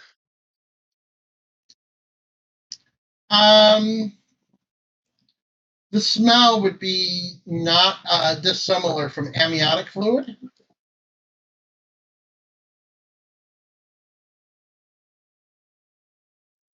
But this is not just on one part of her garments. This is all Too of her much of it. clothes. It's all over the entire thing. It's as if this is amniotic fluid, it's as if she jumped into the afterbirth of a cow and wallowed all around in it. All right. Craig will walk into the bed, look over at Celeste. Can you tell us more of what happened, or at least tell me why you're wearing my tag still? She draws the symbol that she's been drawing. I kind of tap her arm like, sweetie, I get it, but we don't know what this means. I'm sorry. She appears to be lucid, but you're not sure if she understands. She draws that symbol again. Is that what made the gunk on your clothes? She draws the symbol again. Celeste, can you maybe do a yes or no thing? Like, draw the symbol for yes and not for no? She draws the symbol again. I'm going to take that as a yes. And, okay. So, worried. Will someone give you a ride? She draws the symbol again. I'm going to keep going through. If I can explain, I'm going to try and go through what we have pieced together as the logical sequence of events from what we can basically determine to be mostly factual, and see if she ever deviates from drawing the symbol. Or just keeps drawing it. To help you out, every question you ask, she draws the symbol again. Even on questions you would expect to get a negative answer on. But she was shaking and nodding, so she's capable of gesticulating, right? No. Oh. I don't think we're going to get anywhere with You have her dress, you have the bee scarf, you have the undergarments. There are no shoes, no purse, no cell phone in the bag. She was found on Route 118, walking towards the city, about a dozen miles northwest of town, by a truck driver headed to Boston. Maybe we should go check out 118 because I know there's some dementia cases where they say the same thing over and over. Maybe She's just got some brain injuries right now from whatever happened to her. I'm going to hope that she's been drawing mostly on one page on the sketchbook and tear it out and like just kind of draw like a sweet little heart to be like, I care about you, and leave it with her for leaving. Yeah, the doctor sighs and says, "Yeah, we haven't had any trouble getting any luck getting answers out of her. Her condition could have been caused by a car accident or a date or party gone wrong, but we're not sure." Celeste isn't much of a partier, is that correct? Celeste likes to drink socially, and she can overindulge when the occasion warrants.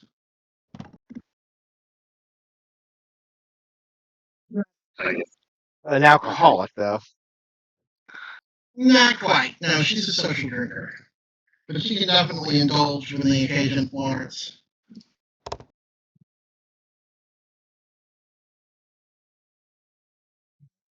Maybe we should check her bank statement. And she says she realizes there's no one else to like call for that. Well, I mean, she's in the hospital. If you want to go to her house, you know where there's a spare key. This is true. We could go search her house and see if we can figure out where she was headed. Also, if we know she takes Ubers, we could. Well, except they're not going to just answer any random asshole who wants to know where a fare got dropped off. No. But you do know that she does not have her shoes, her purse, or her cell phone. Do any of us happen to have does she have the Find My Phone function of some I bet she does have that on her at her computer on her house because she's lost her phone before. I've helped her find it. So yeah, if we go to her apartment, we can use her computer to find where her cell phone is. Check the apartment. And on the way out, Craig will ask the doctor to call him if there's any changes to her. Yes, correct. Definitely do that. Hey, do you want someone to just stay with her? I can I'll just pull my phone. I could call my brother. Maybe he should be in town or just outside of it. Well, visiting hours are limited, and this is not a patient that we would be concerned with needing somebody to stay with her constantly. She just needs rest and being able to go to sleep and not be disturbed is probably the best thing for her at the moment. But if that changes, we'll definitely let you know. Okay, well, just don't give her too much chemical. She's I'm sorry, the correct word to be homeopath, is that right? Yeah, you could have to dilute everything 1,000 times to yeah. She has certain beliefs, and Just she's vegan. Please. Yeah, at least make sure all the meals you give her are vegan. The doctor smiles and says, "Gesundheit." Gesundheit. It'd be hard enough We'll take good care of her. It would be hard enough to tempt her appetite if you tried to bring her meat. That used to make her freak out. Can I roll psychology to doubt? That's the doubt. The doctor, you see her make a note on the chart that that the patient is vegan, but she doesn't really seem to care about the rest. She's a doctor of medicine, not a doctor of homeopathy. And Sierra goes, I gave her my amethyst crystal. That's also part of her belief system. She'll think that that's helpful, so please don't take that from her. That should be fine. It's been sterilized, I'm sure, right? Yes. Oh, yeah. At least you know that she doesn't do most drugs, so you know to be a little careful with the dosages. She's probably got no tolerance to them. Okay. Dr. Hench leaves,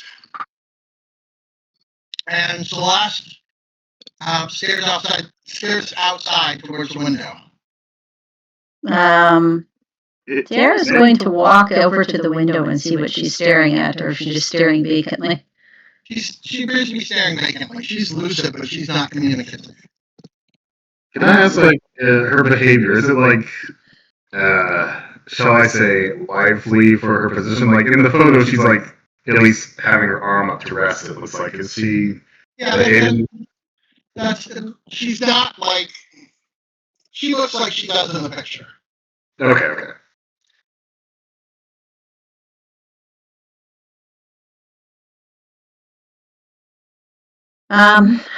Maybe we should actually check her apartment then. Okay, you want to go back to the apartment? Unless you guys think that there's something more we can get out of it, the encounter at the hospital. What's the time of days? Is it afternoon? This is about 3 o'clock in the afternoon. If we're going to be on the road today, we might as well do it while the sun's still out. You might be able to see more. Yeah. Well, I mean, if you want to search for the grounds around her apartment, yeah, you definitely want to do that in daylight. Good idea. So, Well, And the section of highway she was found on is about 12 miles outside of town. well, we could Takes go about there 20 too. minutes to get there if you want to go. Should we go to the highway first while it's daylight? That's probably the best idea. I feel like Yeah, the well- highway is just gonna take less time, honestly. Okay, we're going to the highway spot where she was found first.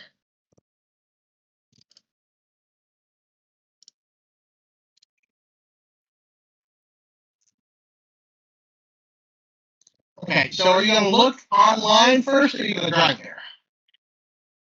We're going to Google map it so that we don't get lost. Okay. Well, you figure out that it's a back road in the middle of nowhere. Away in or out of town, but not the main one. It doesn't go too many places. What the hell was she doing all the way out here? But I there's wonder like if in the area. I'm sorry to interrupt you there. I'm just wondering if something happened to her and she got dumped out there. Make me a navigation roll to see if we can find the exact place. And I rolled as well. Sure. Sierra uses her phone and turns on the GPS function. Turn around if you can. Ah. Oh wow. Is there anything on satellites when we look, or like wherever the map's showing? Is there like homes off the side of here, or is this like a wooded back highway road? The only information that I'm given at this point to give is that it's a back road in the middle of nowhere, in or out of town, but not the main one, and it does not go to many places. Okay, There's no reason for her to be out there. gotcha. Precisely. Well, this is why I asked if she'd gotten dumped or something. That's why she was suggesting that. And well, You both 98. Not your day. Who is driving? Maybe that's an important question. Who's navigating? Hopefully, Do we I'm gonna need- say I'm driving. okay, if Sierra's using Google to show her the directions and letting Google Maps direct her there, does she need navigate or does she get a bonus die or something? You only need to navigate to find the exact spot where this happened, because there's miles of road. Okay, I'll spend the 3 luck then. Thank you. Yeah, thanks. No, it's right here. See, that 3 looks familiar. It's right there. You find a spot and notice some shoe prints that look like they would be the kind of shoes that the Sierra wears, and the ground is however dry, sort of a sandy, loamy type, soft dirt, but there's no water. It doesn't look like it's rained. Okay, we're going to stop the car and get out and look. Sierra would like to pull out her cell phone and call Celeste's phone and see if she can hear it ringing. The caller you have called is not available or has traveled outside the coverage area. Sierra hangs up. You figure that if she was in whatever messed her clothes up and hurt so much, probably broke her cell phone too. I mean, assuming she went in with her cell phone. Also true. Isn't this the message you would get if her phone is off too? No. Hmm. Well, technically, maybe you might get that message if the cell phone is off, or if the cell phone is outside of cell coverage. It's not available. It's not on the network. Mm-hmm. Could be turned off. Could be powered off. Could be somewhere that's not network accessible. Can I walk like, say, I guess 50 feet up and down with like a flashlight on, just trying to look around where, or follow the footprints? You said there were some shoe prints, right? There's some shoe prints at a spot where it looks like somebody fell down in the grass. Can I try to look for where she presumably came from, presuming this is her? Do any of us have more than base track? Yes, I do. No. I've got- Base track. I do. I've got a little bit above base. You gonna try your tracking skills? Let's try. Sierra is going to hang behind the competent people. Big mistake. Look close to the funny question.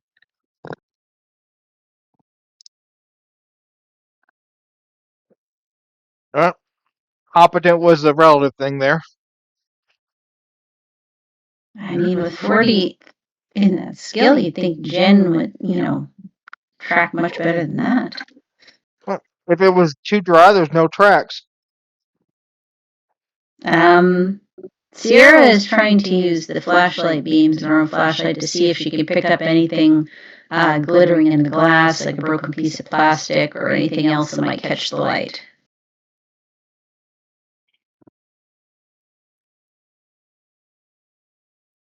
Okay, so say that again. She's using a flashlight to see if she can pick up anything in the grass that might reflect the light. Go ahead and roll for me. Roll what? Spot hidden? Yeah.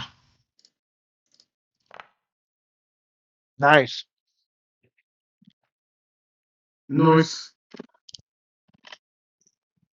And what are you looking for? Anything that potentially Celeste might have dropped that might have reflected the light of her flashlight. It's the middle of the day. You shine it around. You see an old Coke bottle on the side of the road, about 500 feet away. Looks like it's been there for a while. Some bits of reflector from a red tail light is another 100 yards in the opposite direction from where she was. Craig, you're looking at it. You say, and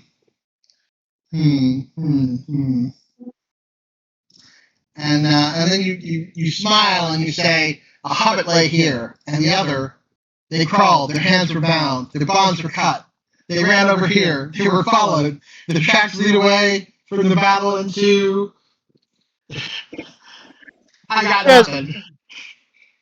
It's been so long since I sat down and watched those movies. I think I haven't watched them since they actually came out. I try to watch them at least once a year. I'm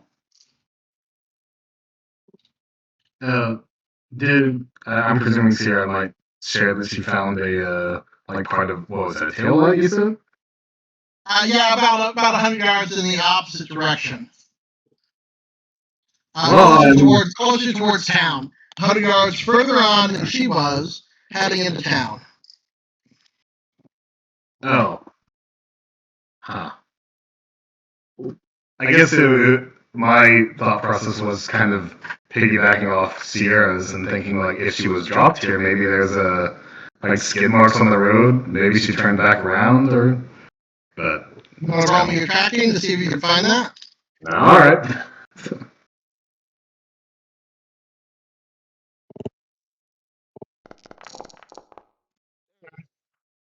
It's Oh. almost good. No. You see a lot of black marks on the road, but they don't really make much sense to you. They don't. There's nothing here that paints a picture. You know what? We don't seem to be having much luck here. Maybe we should just go check her apartment. Probably for the best. Plus, we don't have to worry about it getting into nighttime. And It's maybe about the 4:30. It's about 4:30 now. besides, maybe if the police come looking out here, they'll have a professional. They'll have better luck. For the best.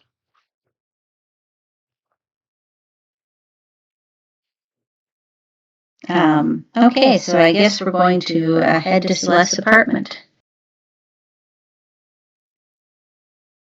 Indeed. Okay, so what cars are you in? Did you all come in the same car? You're having separate cars? I think I'll just jump in mine. I figured we left the rest. Well, shit. If we left the rest of ours at the hospital, it might be worth stopping by there one more time before we go. I don't think you left your car at the hospital. You would have either all ridden together, or you would have taken your cars and driven your cars here together. So I just need to know who's in whose car. Well, presuming Craig called us, then Mandy would have driven herself. Probably. Okay, yeah, that's fine. Yeah, I thought we all met up at the hospital, so technically we all got there somehow by ourselves. Yeah, probably. Okay. You have your dexterity on your Discord game, right? You Yeah. updated it for your. Okay. That's reassuring. You're gonna determine how fast we get there based off our dexterity scores in the car. Okay, so you arrived at her apartment. The building door from the outside, it's a loft. From the outside, the building door to her apartment is open from 7 a.m. to 10 p.m. The key underneath the plant by her back window. Mm-hmm. Mm-hmm. So you're able to get inside. You walk to the back window, get the key. Go up to her apartment. You're gonna unlock it. Yep. You listen at the door before you unlock it. You wouldn't think to do that. Just Okay. So She lives you alone, stick the right? key in. Yeah, she lives alone. okay, yeah. Just open the door like normal. Yep, Sierra's behind him. And what's the order that people are going into the apartment in? Craig, Sierra, and Probably. I don't know. I want to say Mandy's probably behind y'all, but considering Jen is a lot faster, maybe she is. So is it Okay. Jen and then Mandy? yep. Okay. You go into the apartment, and it's more or less as you remember it. You see Celeste's laptop on the dining room table next to a brochure for a nature advocacy group. Okay. And the advertisement for the nature advocacy group looks like. Oh, sorry. I deprived you irresponsibly of something you should have earlier. There's the time menu That's that you were looking at from before. Uh-huh. And Yep. here is the paper that you see here, Mother Gaia, a new way of communing with nature. Biodance, fertility massages, communing with nature, Jonas Evergreen, with the symbols for Facebook, Twitter, that age Instagram. like, isn't it? Facebook, Twitter, Instagram, and I can't see the last one. I think I think It that's- looks like there's a phone. It's a phone icon. But it's Oh, no longer that's, Twitter, it's now X. So Oh, I Jonas know. Evergreen looks I like know what that someone's on is. LinkedIn. That's WhatsApp. Yeah, that's Okay. what yeah. Yes, somebody needed an encrypted way to communicate with people. Apparently. Okay. The wrong Sierra. chap to be a Wiccan in. Apparently. Oh, why is this character Wiccan too? I mean, I'm guessing by the whole Mother Gaia thing that it might just be the branding, but it sounds. Yeah. Sierra is going to fold that up and tuck it into her purse and sit down at the computer and try to get into it.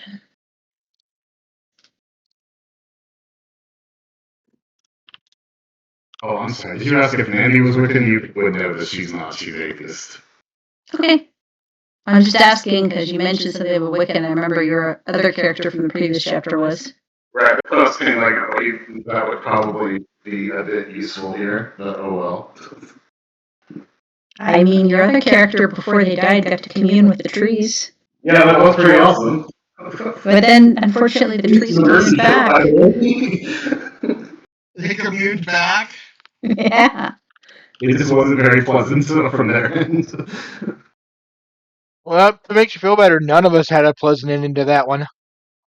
Yeah, I don't know if I should mean that Aim like I opened up my Discord to this meme of just this guy's face saying they're all dead, Jim, or something. It was very funny.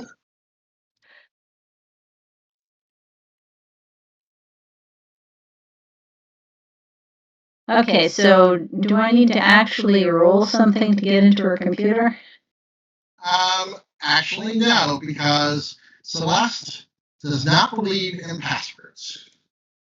Oh, I bet you she believes that all of those spam emails she get are genuine and honest. Actually, she does. Yes. Which means that she has 50 toolbars and, oh boy, her email box. Okay. Sierra is going to get into her computer and locate the Find Your Phone app and see where it last was connected.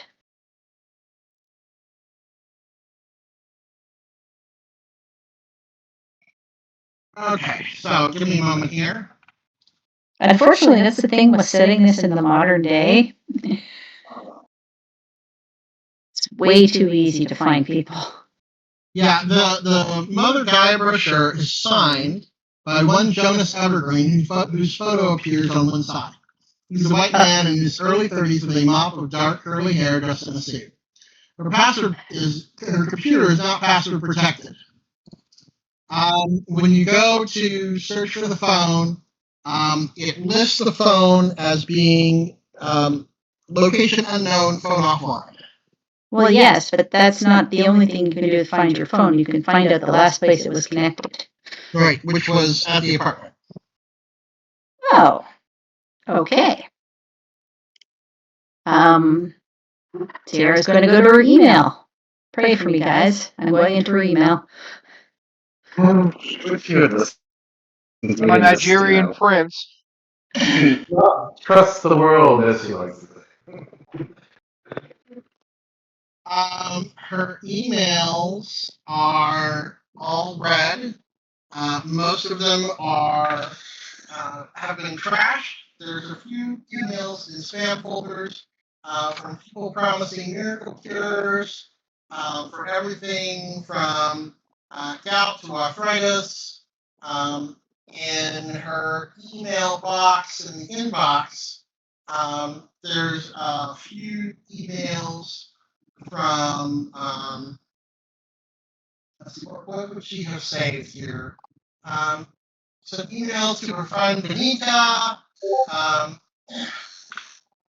talking about the latest book that she's reading. There's nothing really super interesting here. I go roll your research to see if you can locate anything of significant interest. What are we rolling spot in? Yes. Also, does it have any of us met Benita, right? That's her name? No, Benita.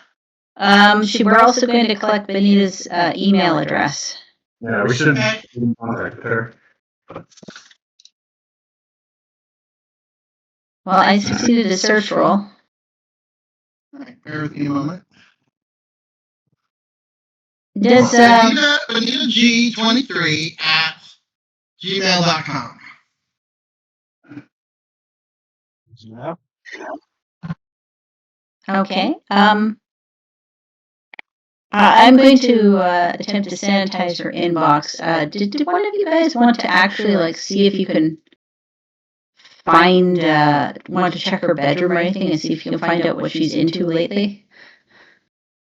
Yeah. We'll give it a look.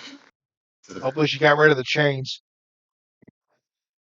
Did you pass that roll for search? Oh yeah. Okay. In among the emails, you see one from a Gaia, suggesting that they do fertility massages and biodance. Basically, very similar to The flyer?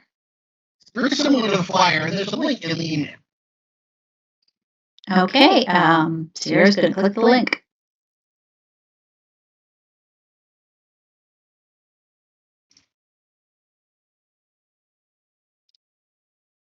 It takes you to the Internet Explorer, and you see a video. It's a long shot from below treetops. Sunbeams stream down through the leaves, causing lens flare effects. A young woman appears on screen, laughing and running among the trees. The camera pans down, and we see that she's running with two little girls that have similar features, probably her daughters. All three are wearing simple clothes and light colors.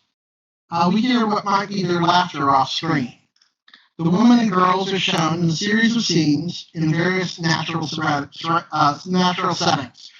A forest clearing, a small waterfall, sitting on a moss-covered rock, peering at a butterfly that one of the girls cups gently in her open palms. As the scene plays out, from off-camera, a male voice says, "Mother Gaia, our Mother Earth. Because the balance of nature is the balance of life. We take so much, so we must give. The miracle of life is only possible because of Gaia. How can we thank her for this supreme gift? She gives it to us and asks only that we share it in return. Nature is a perfect balance. It is our responsibility to maintain it." The images change to show a man on a mountaintop, presumably Jonas Evergreen. A male voiceover says,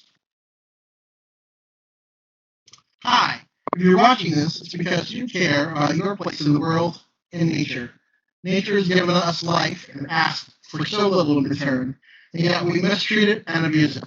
Wouldn't it be great to live alongside it in a different way? People should be able to achieve symbiosis with Mother Earth, not become parasites. Parasites absorb energy from other living beings. Our Mother gives us energy. We should be able to share our energy too. All the energy that we do not need.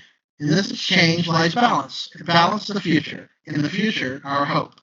The screen fades to black. The text Mother Gaia appears at the top, and below it a phrase, "A new way of communing with nature." As you click on that, you see that the browsing history is open. Okay. That's Celeste's history. I guess she's been to this site a lot.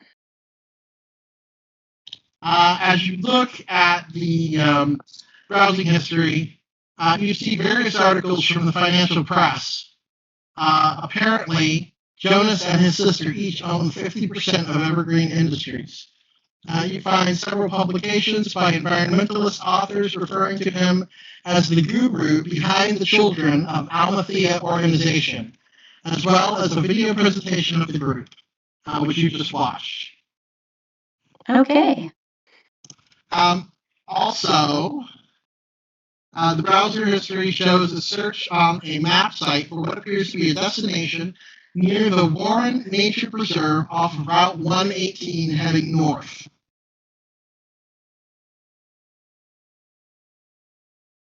Okay, so we have a destination, and with the flyer, she also has this place's Instagram address, Facebook account, Twitter handle, and WhatsApp account. Yeah, it's about 15 miles northwest is what it seems to be based on the satellite image. Some sort of a large house. Maybe a spot hidden. Okay. Is anyone alone in, where is the computer? Wherever the computer is. The computer was right inside the front door.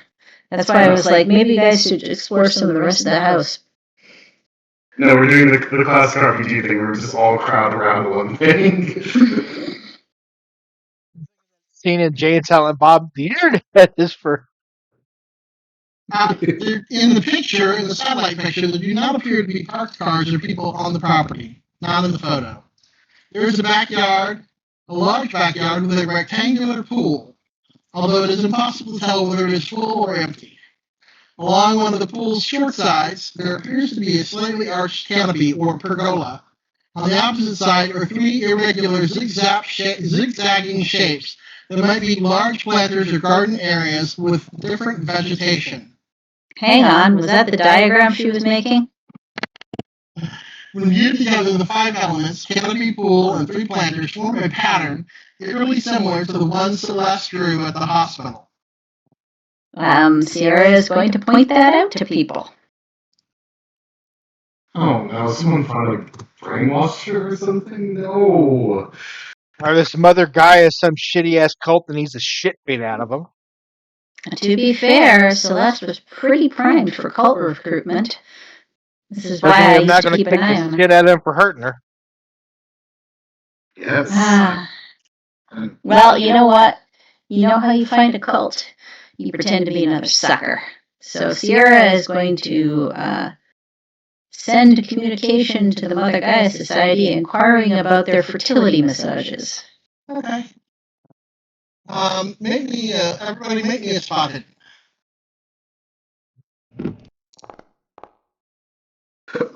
By the way, out of a bit of curiosity from the conversation we had, should I be specifying when I have my crossbow loaded in my van or not? Probably should, because if you don't tell me that you have it loaded or worn, we're going to assume that it's in your car. And I'll go ahead and let you know that's a generous. Go ahead. that Craig has his pistol on his inside the belt holster. Okay. Sierra has her stuff on her or in her purse.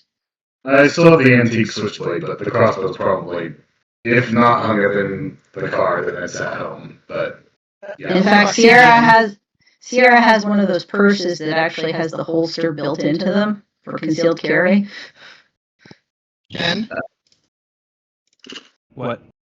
are you armed in any way? No, I'm just using my fist. Okay, got it. Yeah, you are. Some cultists for real this time. I don't Craig, even know Andy, shit. you see a bulletin board on the wall by the fridge. Various notes and photos have been thumbtacked to it. Walking over, you recognize moments captured in several of the snapshots. They even show up in some of them, but they don't seem to have anything to do with the dinner party or Mother Gaia. You do, however, see notes including shopping lists, miscellaneous reminders, none related to yesterday or Gaia. A slip of paper that you might find. You find a slip of paper that is familiar. It is a piece of a menu from a Thai restaurant, like the one you used to write on for your game. Probably check out this Thai restaurant too.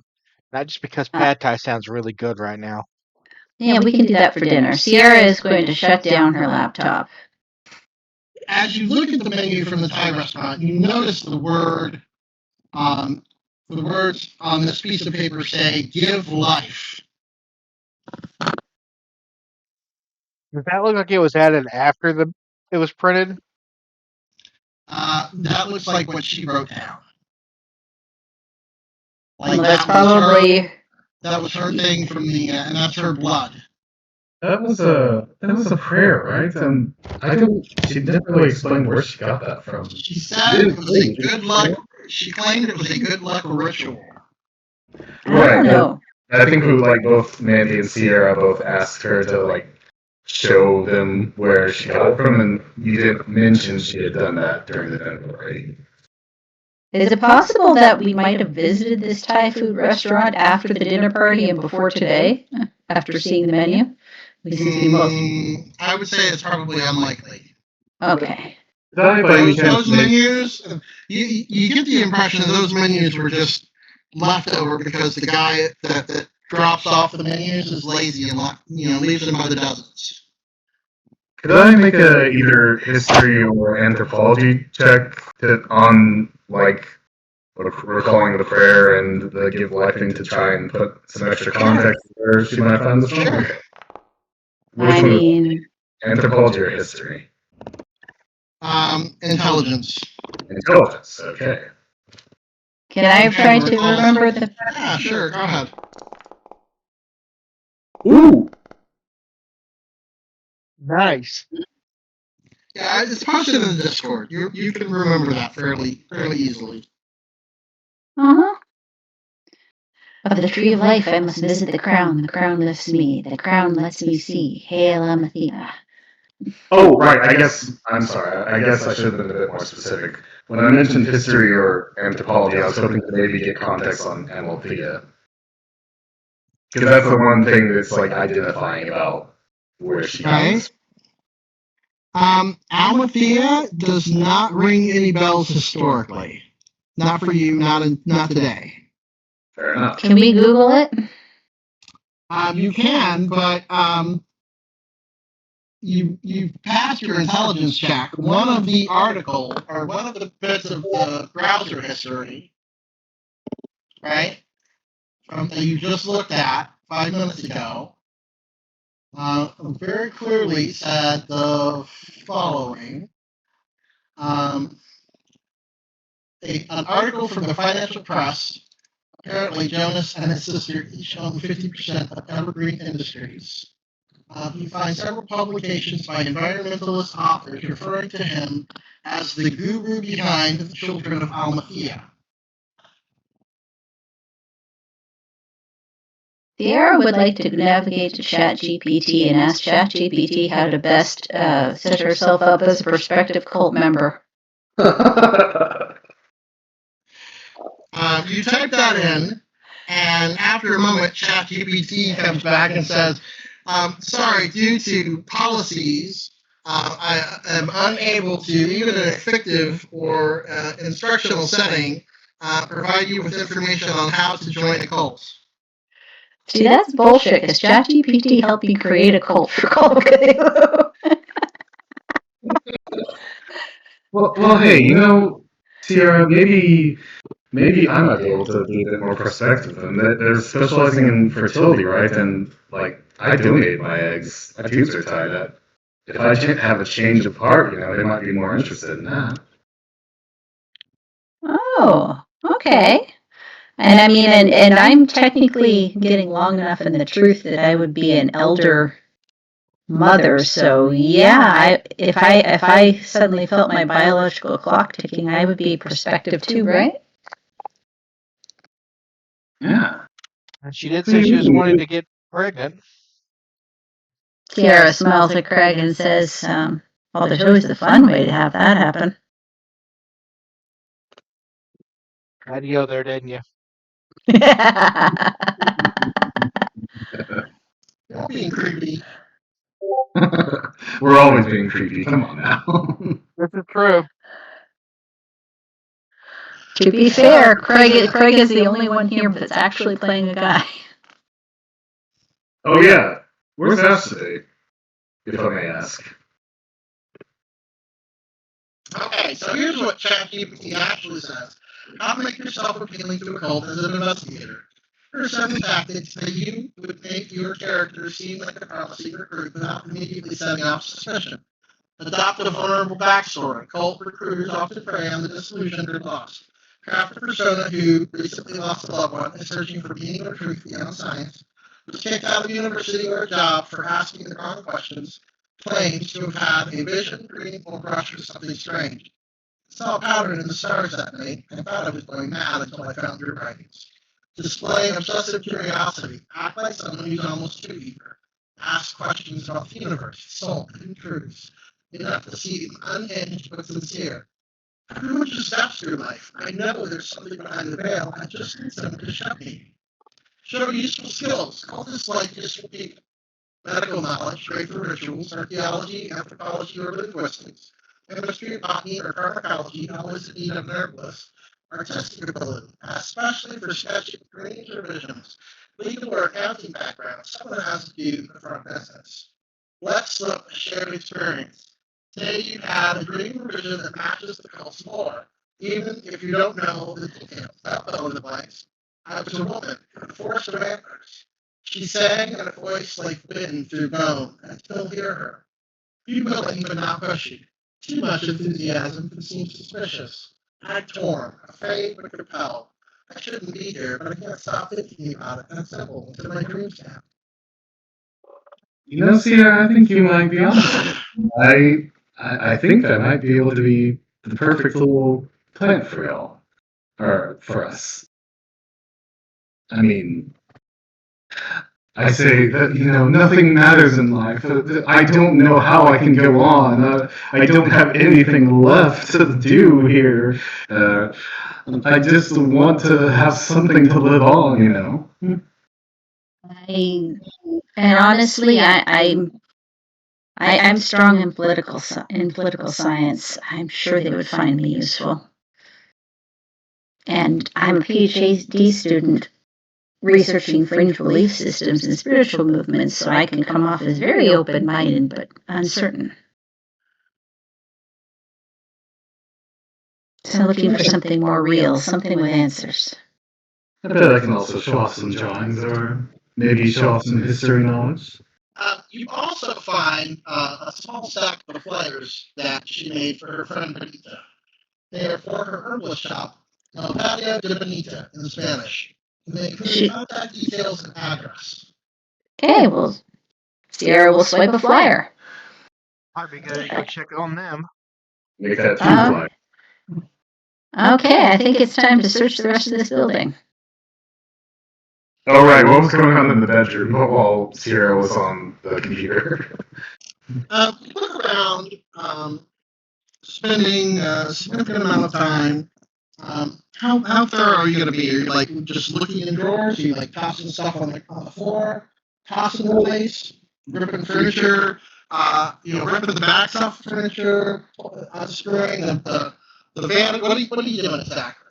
Well, we came in at like 5:30, and our friend, one of our best friends, is only able to communicate by drawing a symbol that apparently means corresponds to this location. So I think we're going to be, or I don't want to speak for everyone, but you know, pretty thorough. Like at least to like open up and look through things and maybe check behind a couple of objects that we might suspect something to. Are you pulling drawers out and looking behind drawers? Are you dumping the contents on the floor? Are you being neat and tidy about this? Or are you like trashing the place? I mean, I think Mandy would want to be neater because this is her friend's place and she expects her to come back. I think you can pull out drawers. I think you can trash this place to the extent that you can put it back together after. Yeah. No ripping apart furniture, but yes, we can pull things out and look behind things and look under things. Okay, go ahead and roll me your search. And you mean slide in, right? Yes. Okay. Not to correct you, just to make sure I'm going to roll the right skill.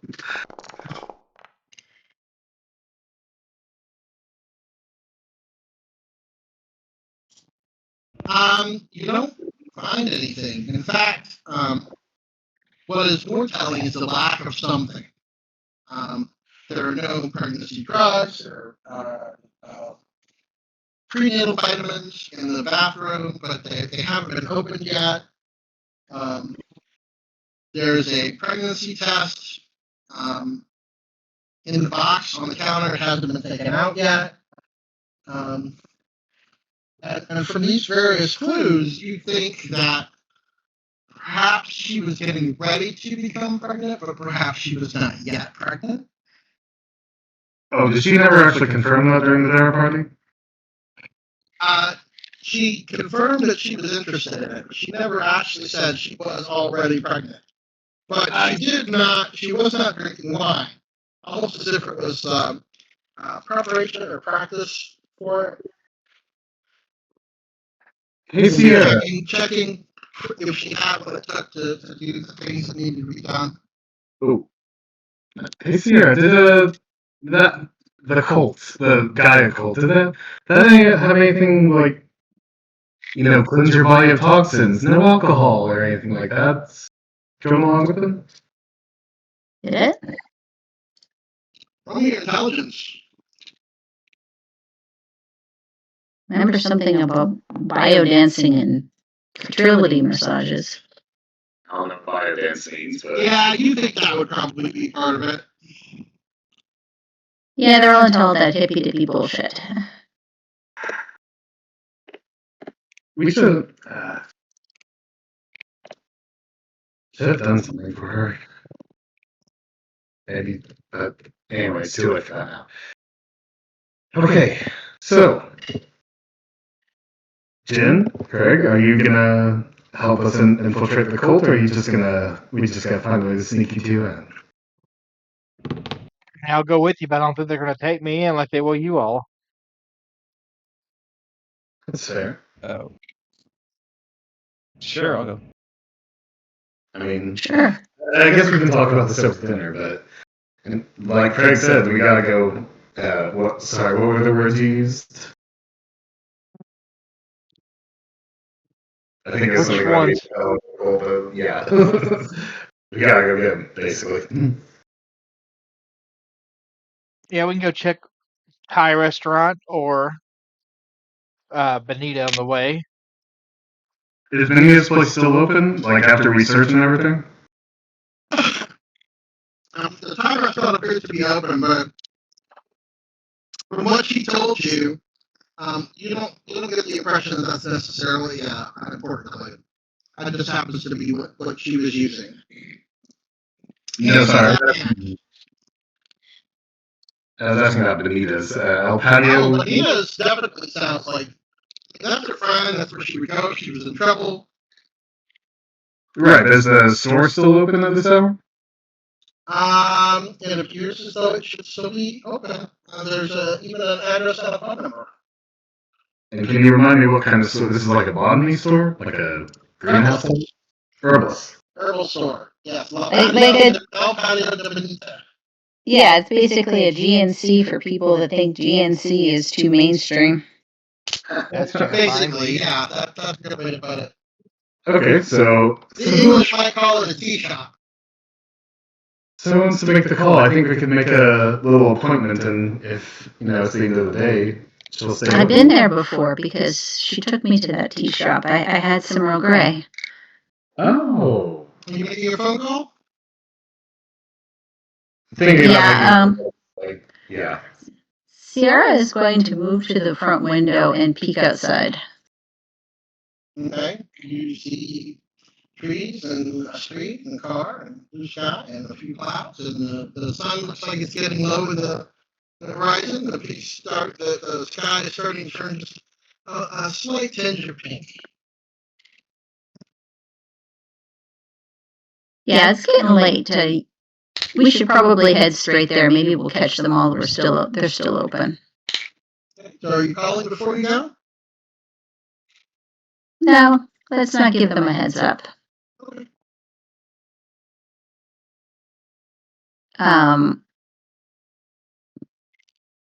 Off we go. We gonna put the key back where we found it? We'll just do that for her.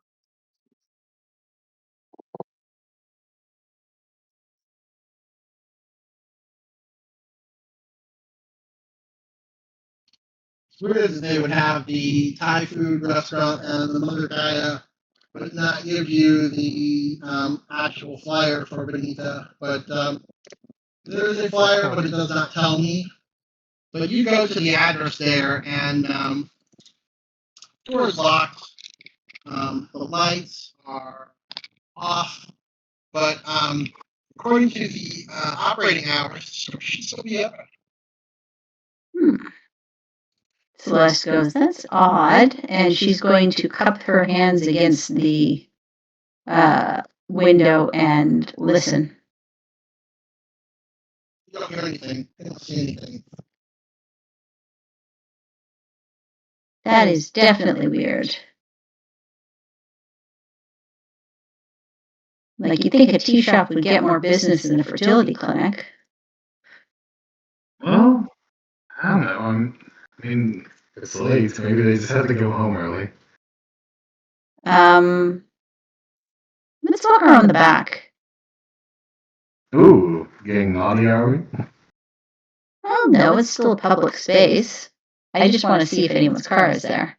Ah, Employees usually park in the back.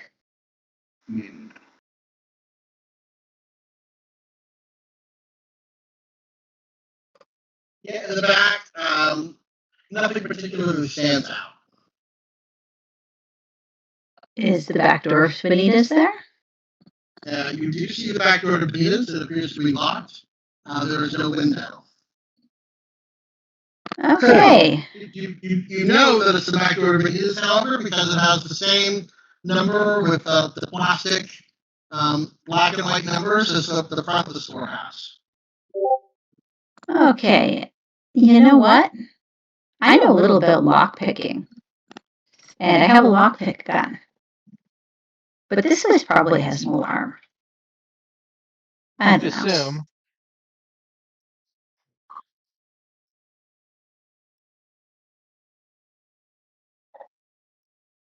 Do you want me to see if I can do it? You don't want to explain that to the police. True. Okay. We Yeah, can always she call won't. and come back. You do also have the phone number on the flyer. Give me an intelligence check. Sierra's just going to phone. Are you just going to dial? Okay, you dial the phone, and this is the message that you hear.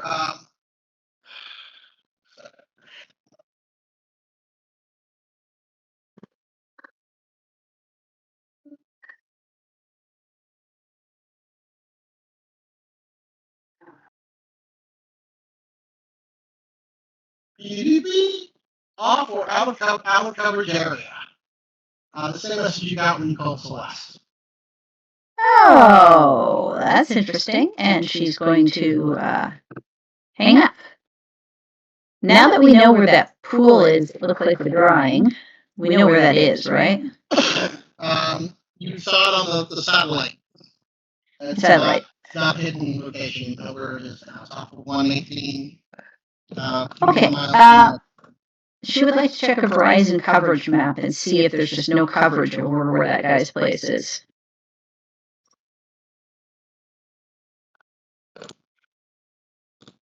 It doesn't say. I'm going to say, hang on a second.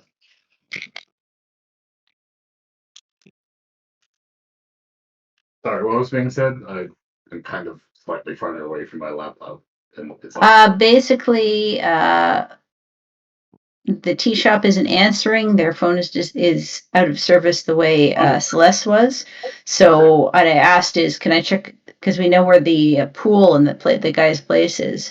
Asked to check it against a Verizon coverage map and see if there's no signal out there. yeah, okay, I follow you.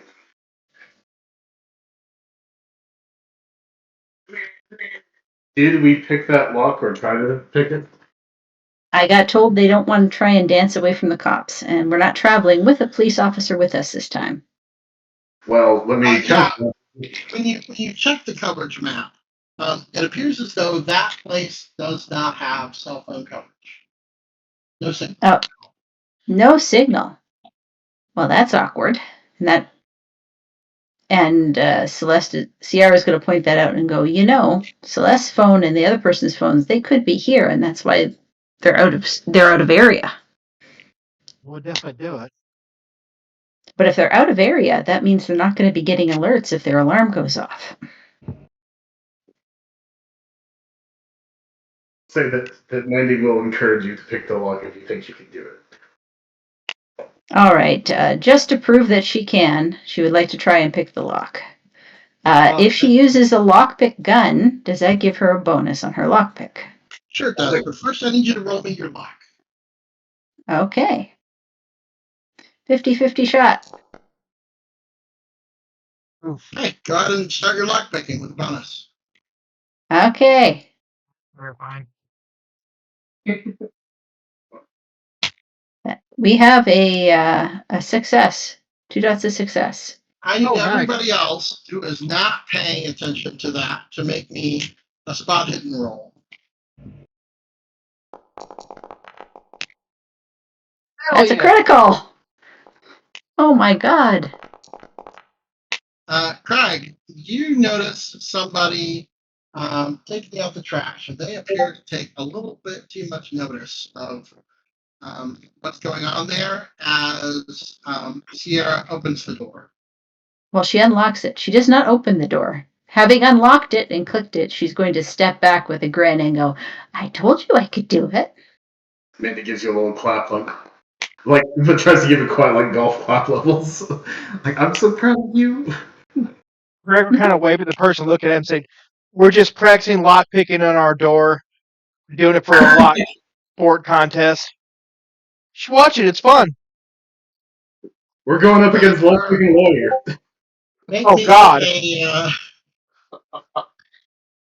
Make me a psychology check. Okay. I actually have that. Oh my god. Oh shit! Nice. She appears to be scurrying back into her shop through the back way, and we are not even going to roll. Pretty sure Sierra should save us all on that one. Yeah, she doesn't seem like she's feeling super copacetic with what you're doing. Sierra would like to relock the door. Okay. And how long say, does the lock-picking gun take? It's very quick. The lock. Okay. And she goes, you know what? I think we should go. And she's gonna be like, act casual. Let's go. Yep.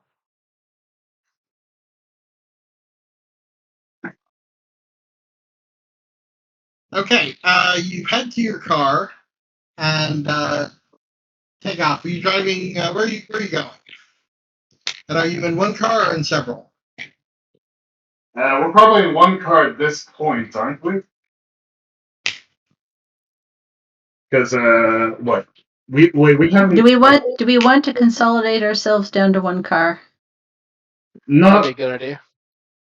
It's it's okay, but I feel like okay, where did we go? We went out to the road first, right? With our own cars from the hospital, then to Celeste's house. So we haven't really had a great place to drop off our cars if we didn't do that Celeste. It's you were all there in your own cars at Celeste's place.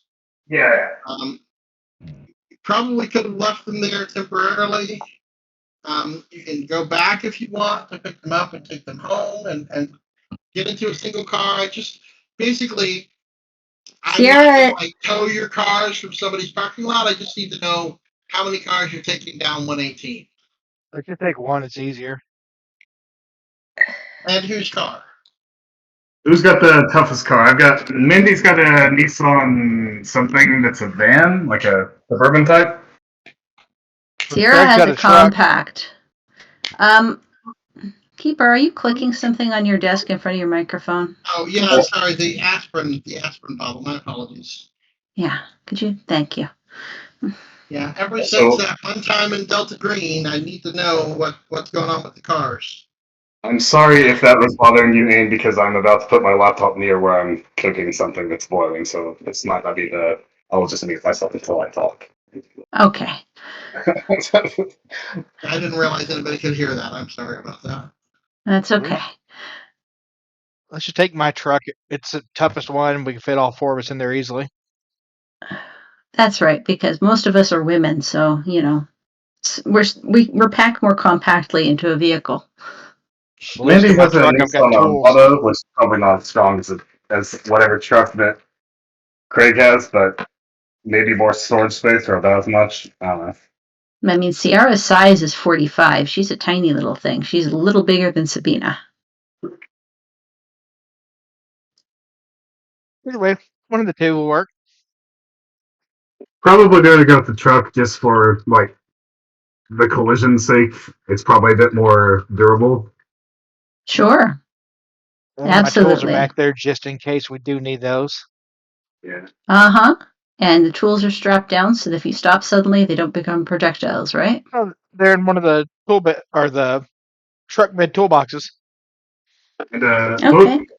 I will note that at this point the crossbow's probably at home. I'll load it back in when it comes to the appropriate time for that. Okay. Are you taking your crossbow into the truck? No, I'm saying it's at home. Like I probably drove from home. Like Got it. yeah, Okay. without Nope, thinking that's about it. fine. I mean, as long as you let me play with the crossbow, you can bring it with us. Your truck has Well, airbags, right? Yeah, mostly. Well, at least we're not taking Celeste. So it's a good thing Celeste didn't have a car because she would absolutely be the kind of people turning their airbag and the steering wheel into a claymore by gluing crystals to it. Oh yeah, she would.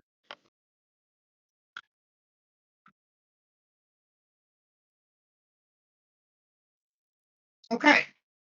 So it's about 6:30. The sun is setting. You guys are heading off into the literal sunset. Driving on 118, heading towards the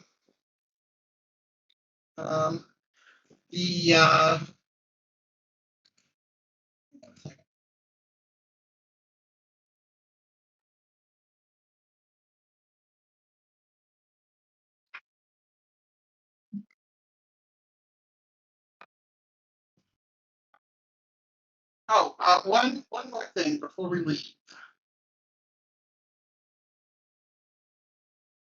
Yeah.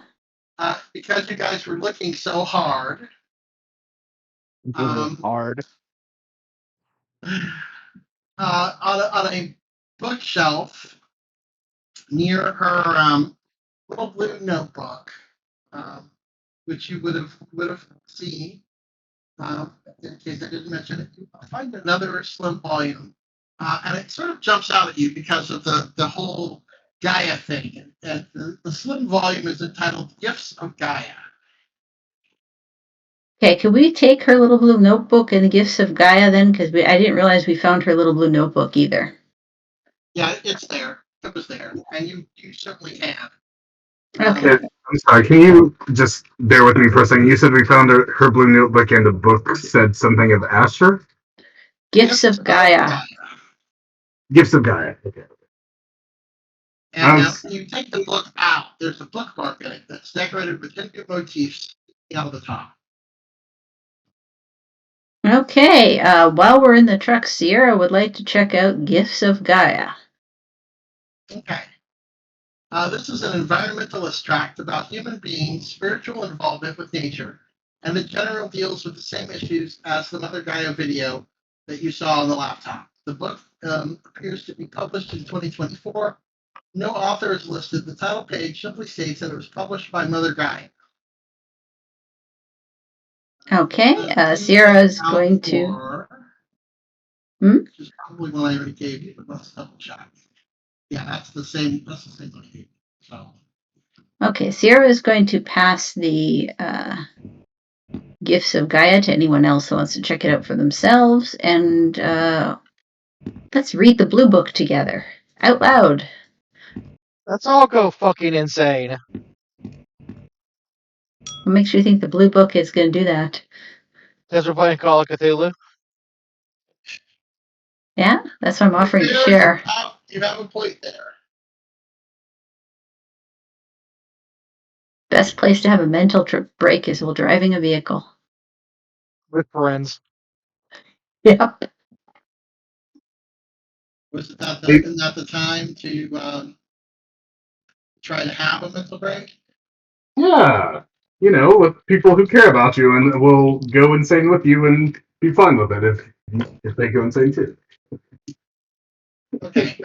As you read it, give me an intro. Since I'm reading it aloud, does everyone else have to give an interval too? Sure. Why, Ain? Because she wants to share the love. Come on. Just Well, be I glad got we're a not Delta playing Green Delta Green. I don't know, it may have been a good thing to fail the roll on this.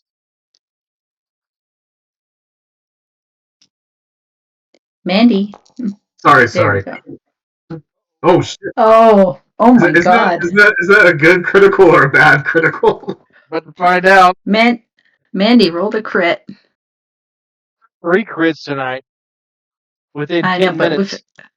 but we had a bunch of fumbles earlier, so That's the true. scales are being balanced. Inside of that, you find the text of the ritual that you performed with Celeste 5 weeks ago. And here's where he says Okay. it.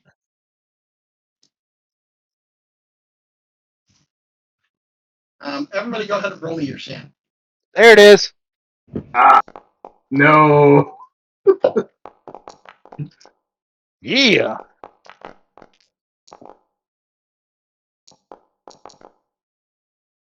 Sorry, at least I We passed. all passed. Wow. We all passed.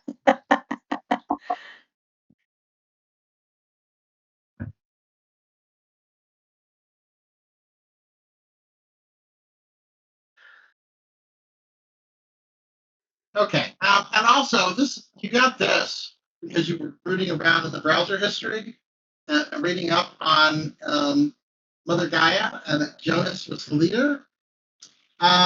Celeste seems to have had some interest in or relationship with the group. Jonas Evergreen is a public figure and a member of the region's economic and industrial elite, so it's easy to find the following information. He was born March 14th, 1992, along with his twin sister Agnes. The two are heirs to a family fortune which was amassed through the Evergreen Industries conglomerate, which specializes in chemicals, mainly everything to do with biochemistry applied to farming, fertilizers, insecticides, pest control, growth hormones. Jonas was involved in the family business for a few years, from 2021 to 2024, but in recent months, has stepped back from active management and focused more on his facet as a patron of social causes, especially the fight to protect the environment. Several articles call him out for posing as an environmental activist when he owns a chemical company that alters natural processes. In response, however, Jonas Evergreen claims that what his company actually does is enhance processes in which nature makes mistakes, ensuring that crops grow smoothly and streamlining animals' reproductive cycles.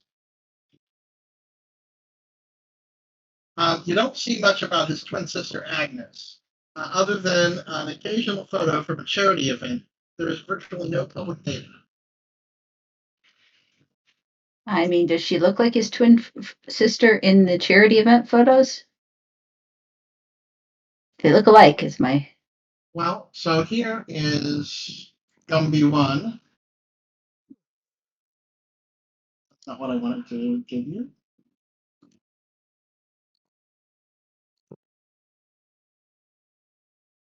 There is a picture of Mr. Evergreen. Yeah, he looks like a douche. And here is a picture of his petite sœur. Little sister, but really sister. Is she posing in like the bad part of Vietnam that got bombed 60 years ago? No, that just appears to be some sort of a derelict building, perhaps. You're not sure where that is. Yeah, she's just a hipster. Okay.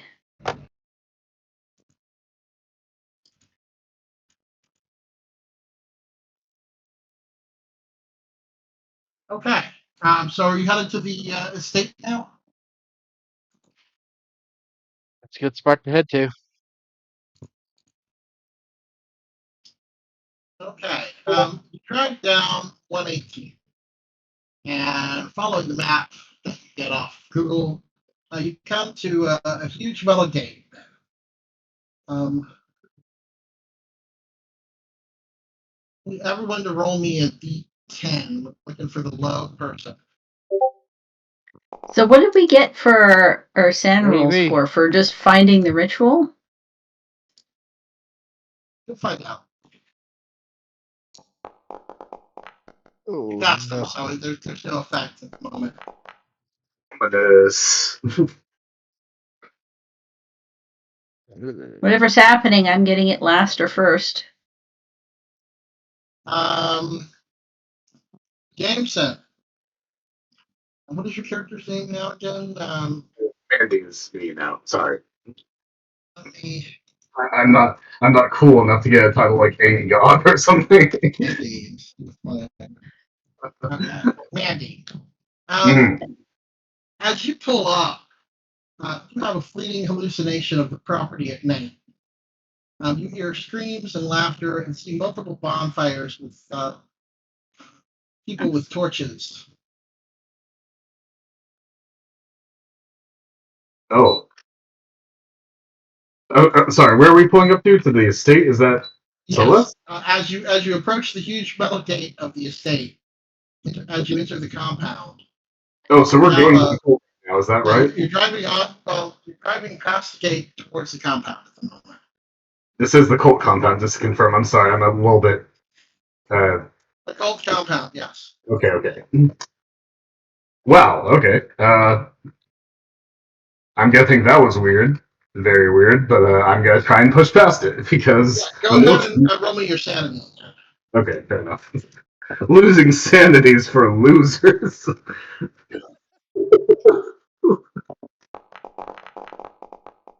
And it looks like I'm gonna be a loser. You knew it was coming. Go ahead and take 1 point of sand loss. Alright. My character has 70 sand. Well, You can also have 35 luck too. I thought you had because you got a low luck roll. I decided not to re-roll. Like I said, yeah, I could, but this feels right, honestly. You should do it the honest way, the way you did last time, is just spend it all before we're halfway through the module. And then die from a mercy kill. Yeah, I'm okay with that. I gotta make an RIP post up in this graveyard sometime.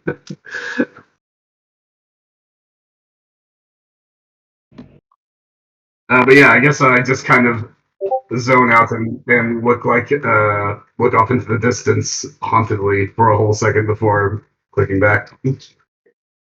Wonderful place, if not a little ruined. Property consists of a huge, dilapidated 3-story house, rolling yards, and a pool edged with a pergola in the back. The house is in ruins. Barely half of the rooms would serve as shelter in case of heavy rain. The floor is crumbling and littered with trash and pieces of broken furniture. It doesn't take much imagination to see that it is variously served as a refuge for the homeless and a hangout for marginalized youth over the year. As you pull up, you see broken furniture, stuff pieces have clearly been used as firewood. Many of the walls are covered in stains or graffiti. Remnants of old clothes, battered mattresses, frayed, threadbare sofas, empty bottles, crushed cans, twisted pieces of iron. Whose original use is anyone's guess. And in general, everything you might imagine that could be found in a building that had been abandoned for years and sporadically used as a squat. What are you going to do? Cultivate a relationship with the cult leader? That sounds like something somebody with 70 willpower and sanity should do. You're not meaning me, are you? No, the person with 70 willpower and sanity is Sierra. Okay. But Mandy is also good bait. You should come meet the cult leader with me. Based on your "so we leave you behind" quote, I'm not so sure, but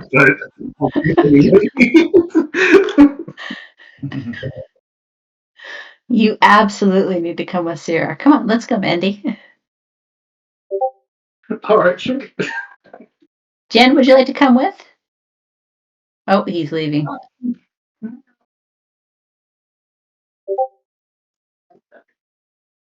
Oh, the baby. Looks like you've been napping.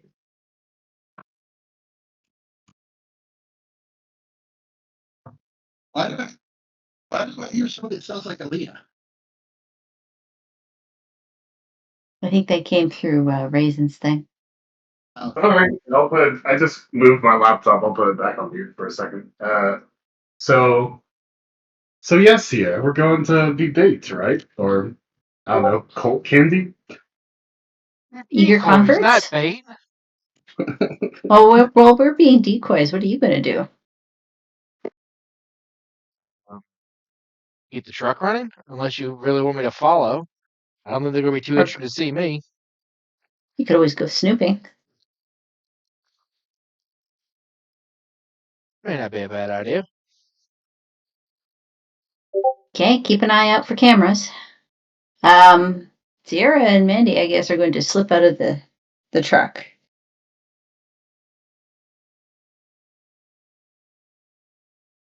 okay. Where are you going first? Is there a front entrance to this place? The door is off of its hinges and open. Okay, let's go explore the spooky house. That never goes badly.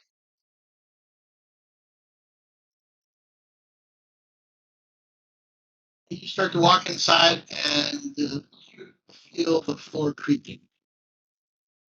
But rolling your intelligence.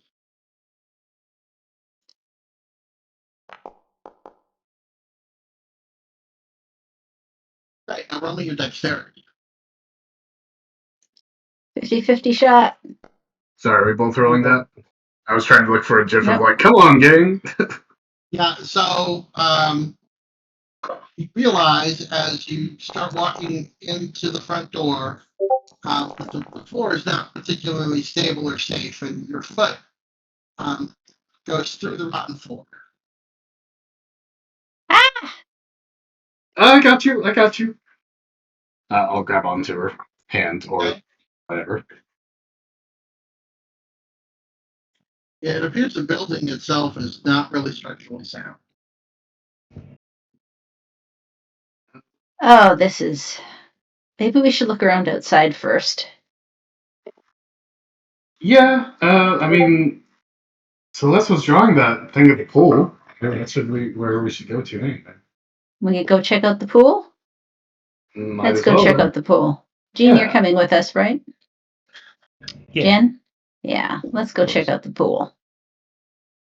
Okay. You go around to the back. The back is in somewhat better shape. The pergola is a semicircular structure consisting of 5 cream-colored columns veined with pink, crowned by a canopy of open beams wrapped in tough, gnarled vine stems. Several green shoots have sprouted in various places. The entire surface is paved under the canopy is and is blanketed with fallen leaves. The entire paved surface under the canopy is blanketed in fallen leaves from many trees around the pool. The pool itself is empty, while the bottom is also dotted with a smattering of leaves. They do not lie nearly as thick on the ground around it. You do not need a roll to notice this. There are obvious signs of a recent party on this part of the property: a few broken glasses, remains of food, wine stains, char left by bonfires. Among the debris, you also find a folded piece of paper on the ground. Okay. One of us reaches down and picks up the paper. He reaches down and picks it up. No nose goes. Okay, Sierra will reach down and pick it up. I'm sorry, that was a little too playful for the atmosphere, but All right, Sarah, as you pick up a piece of paper and look at it, go ahead and roll me your sanity. Roll me her what? Your sanity. Okay. That's a failure. Yeah, this is a page from her notebook. Her the blue notebook. You recognize the flowers at the bottom? But we already have the idea that she's been here because the drawing that she keeps I making understand. looks like the pool. I Okay. understand. It says service. Blink, blink. Okay.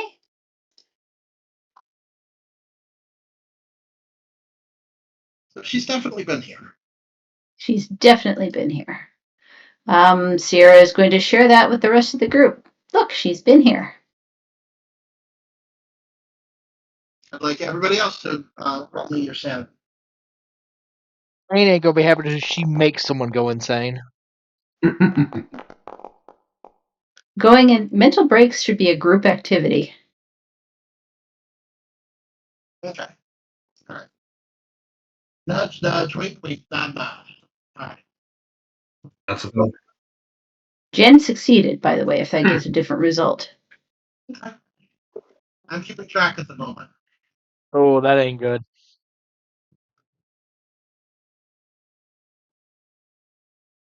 The rectangular pool lies next to the pergola. On the other side are three irregularly shaped flower beds.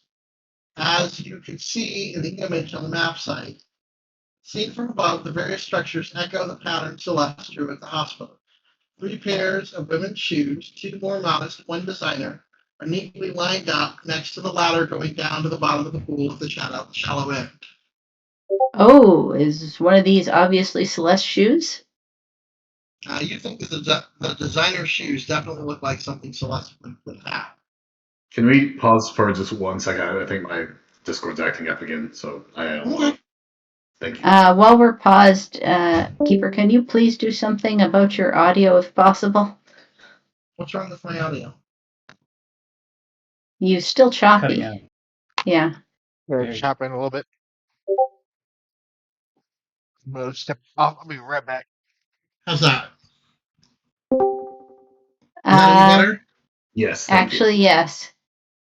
Okay. Was it your fan? Yeah, it was my fan. Sorry about that. Yeah, it's always your fan. But now I get echo. you. Who's echoing? Main screen turn on. Gentlemen, all your base are belong to us. Okay, You have no And chance to survive. Make your time. that sounds much better.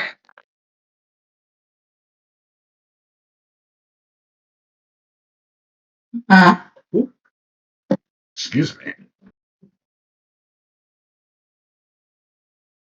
Right, so we found Celeste's shoes, right? You found Yes. Celeste shoes as well as the shoes of two other women. Well, but that means there's two other people here. So Is or was, yes. right. Sierra's gonna look at the size of the shoes. They appear to be women's shoes. Fairly fairly dainty shoes. Probably like a women's size 5, a women's size 6, and a women's size 4. The Celeste is a smaller one. Celeste always wears designer shoes, but is there some indication that none of these people were prepared to tromp around on an overgrown property? Like nobody's wearing running shoes or anything? No, these are just these are just modest women's shoes. Modest specifically, huh? The game says 3 pairs of women's shoes, 2 more modest, 1 designer. Okay. That is the limit of the information it gives me. The size about what Celeste would use. Well, let's pair those. The designer pairs definitely Celeste size. You would know that as her ex. And Sierra knowing her taste in shoes. Yes. Okay, well, I think we found her shoes. How close is this to the highway where she was found? About 3 or 4 miles. She definitely could have walked there from here. It looks like they went into the pool. Sierra looks into the pool. Does she see anyone? If you decide to look into the pool, it is in relatively good condition and not as grimy as one might expect of a basin left exposed to the elements for years. Is it full of water?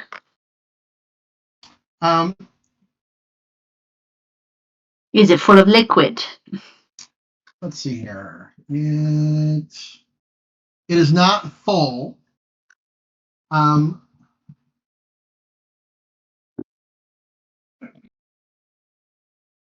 There are some leaves. You're not sure if there's You're not sure if there's any water at the bottom.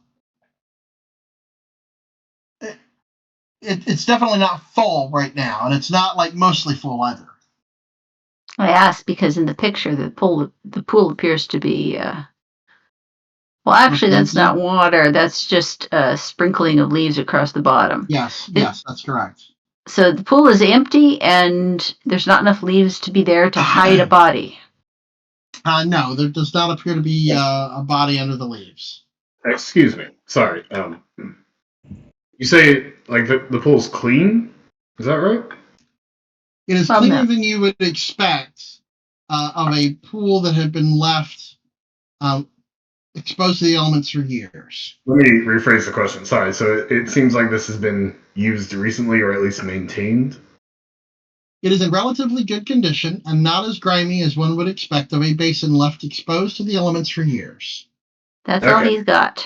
Right. So I was trying to whim off something like archaeology, but I don't have any forensics to maybe do here. So. Okay. Does anthropology tell her anything about the shoes at the side of the thing? Does anything, or occult? Does anything strike her as ritualistic here? Go ahead and make a roll. Occult or anthropology? You can do anthropology first. Nope. While you don't get anything anthropological from this, as you are staring at it, you notice it looks like there's some kind of a design down in the tiles on the pool bottom. Okay. Sierra says, Mandy, loan me your sketchbook for a second. And she would like to try to replicate that design in the sketchbook. Yeah, you can't really find it because you can't really sketch it because it's half hidden in the leaves. Oh, here, I'll go down and sketch it. I will actually just go down there. If this isn't filled with liquid, right? It's empty. Yeah, you want to actually go and you want to go down and brush the leaves away so that we can see the design? I mean, might as well. We're studying this place, right? Find out what the hell they've been doing here. Okay, as you go down, make me a spot hidden. Okay. I will volunteer to be our sacrificial lamb at this moment. Is that swing skills gonna come into? Oh, nice. Go ahead and roll me your sanity. Uh-oh. Not so nice. No! 88. Critical failure. Okay. As you climb down, make me a spot hidden roll. Okay. Oh, wait, you already did. Sorry. As you climb down, the scent of the pool is hard to place, but it definitely smells something organic. And Mandy didn't smell the clothing, did she? No, I did. Did not. Oh, you did? Yeah, but I got the critical failure and thought it was like bolognese or something like that. Yeah, something like that. It smells like there was a beef bouillon party. like they filled the bathtub with bouillon. Which is like that's like the Cajun sausage, is that right? No, that's like the liquid they make from boiling beef bones so they can make stews. It's a little cute. They used to make broth. Broth and stock, yeah, bouillon. Yeah, the difference between broth and stock is broth also has some vegetables like onions and stuff with it, and stock just has the bones. You're thinking boudin.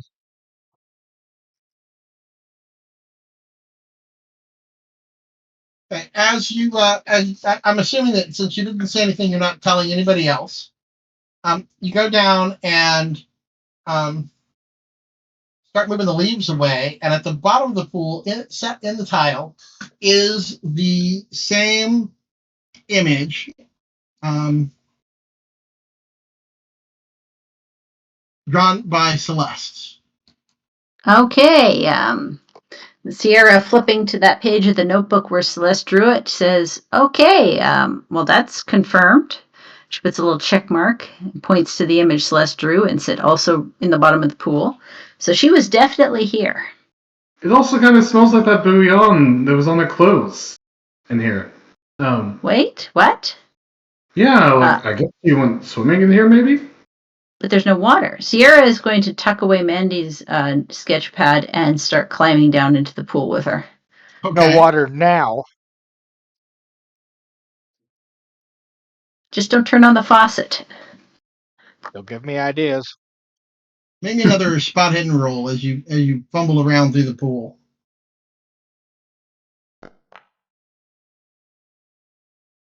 Nice. Do I need to roll sanity? Sierra, roll me sanity. As you dig around in the leaves. Oh, that's a bad kind of fumble. That's going to cost you 2 points of sanity. Okay. Oh, is that both of us? You didn't give me a sandy cost. Oh, Why? why? She got 100. Fumbling Yeah. sanity with 100 is not good. And Sierra shudders and goes, "Yeah, you know what? That's creepy." Yeah, because as you do that, you find a gold bracelet engraved with the name Agnes. It's a bit dirty, but the metal is in good condition, so it must not have been here for too long. Okay, Sierra's going to take the bracelet and go, "Okay, I found a bracelet. It says Agnes. I think Agnes has her shoes up top. We still don't know what happened to Agnes, though." Maybe you guys should get out of there. Do you know who Agnes is? Would that happen to be like Celeste's mom, perhaps? What? Sorry, would that happen to be Celeste's mom? No. Okay. Was that the lady that was in the hospital? No. But you definitely encountered an Agnes recently.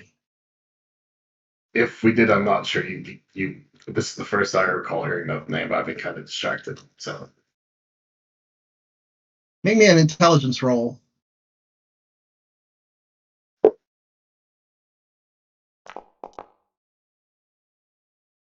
Nice. Yeah, Sierra, you recall the name Agnes from the articles on Jonas. Agnes was Jonas Evergreen's twin sister. Oh. Ooh. Well, who's to say? Well, you said it didn't look like it'd been there that long, did you? No, it does not look like it's been there very long at all. Okay, well, I'm not sure where Agnes is, and what's his name may have lost his twin sister too. Well, you mean Jonas, the cult guy, the eco his cult? Yeah, because his twin sister was Agnes, and Sierra shows her the bracelet. Oh. I'm sure that's not a coincidence at all. Of course not. Why would it? Sierra hands her the bracelet and would like to crouch down and examine the icon in the bottom of the pool. Okay. The tiles look like they were placed there at the same time all of the other tiles were placed there. They do not look newer than anything. Sierra is going to reach out and trace the symbol with her finger. You're going to have to crawl around on the pool to do that because it's quite big. Okay. She wants to trace it with her finger. Okay. You brush away the leaves and trace along the arch and around the rectangle and over the squiggly lines, which takes up most of the bottom of the pool.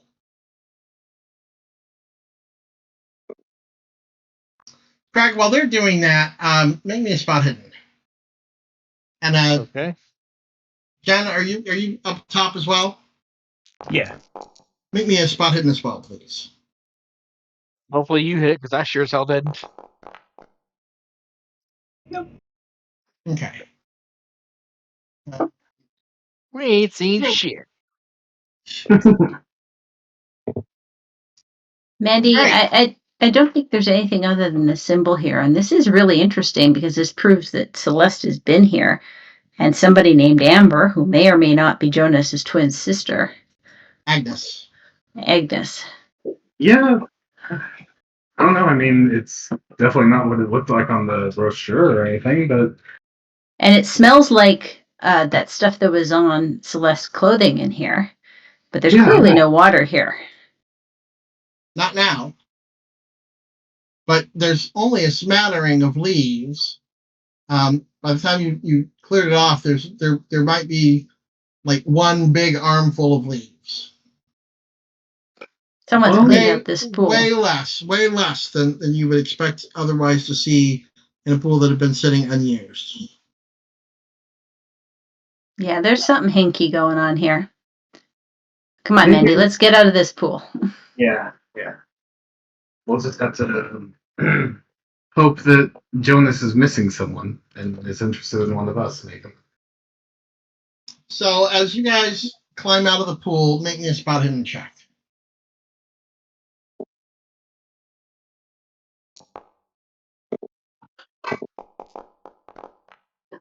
Oof.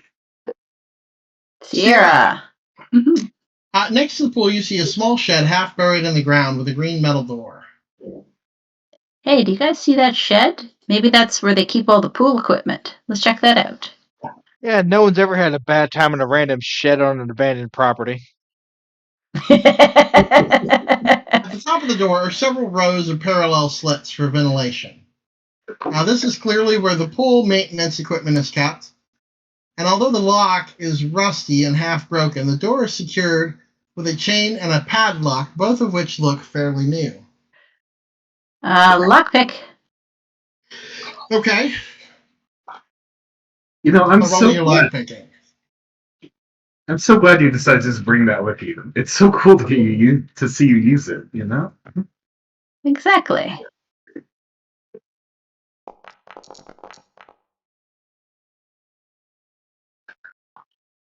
Spend one. Okay. It takes a few moments and a little bit of a false start, but you get the lock open. Inside are several feet of pipes, crisscrossing under the ceiling, and a collection of water tanks and cleaning products, identified with dirty, faded stickers. To the right of the door is an electrical panel with a switch to turn on the solitary light bulb that illuminates the room, and outlets to plug in the different maintenance equipment.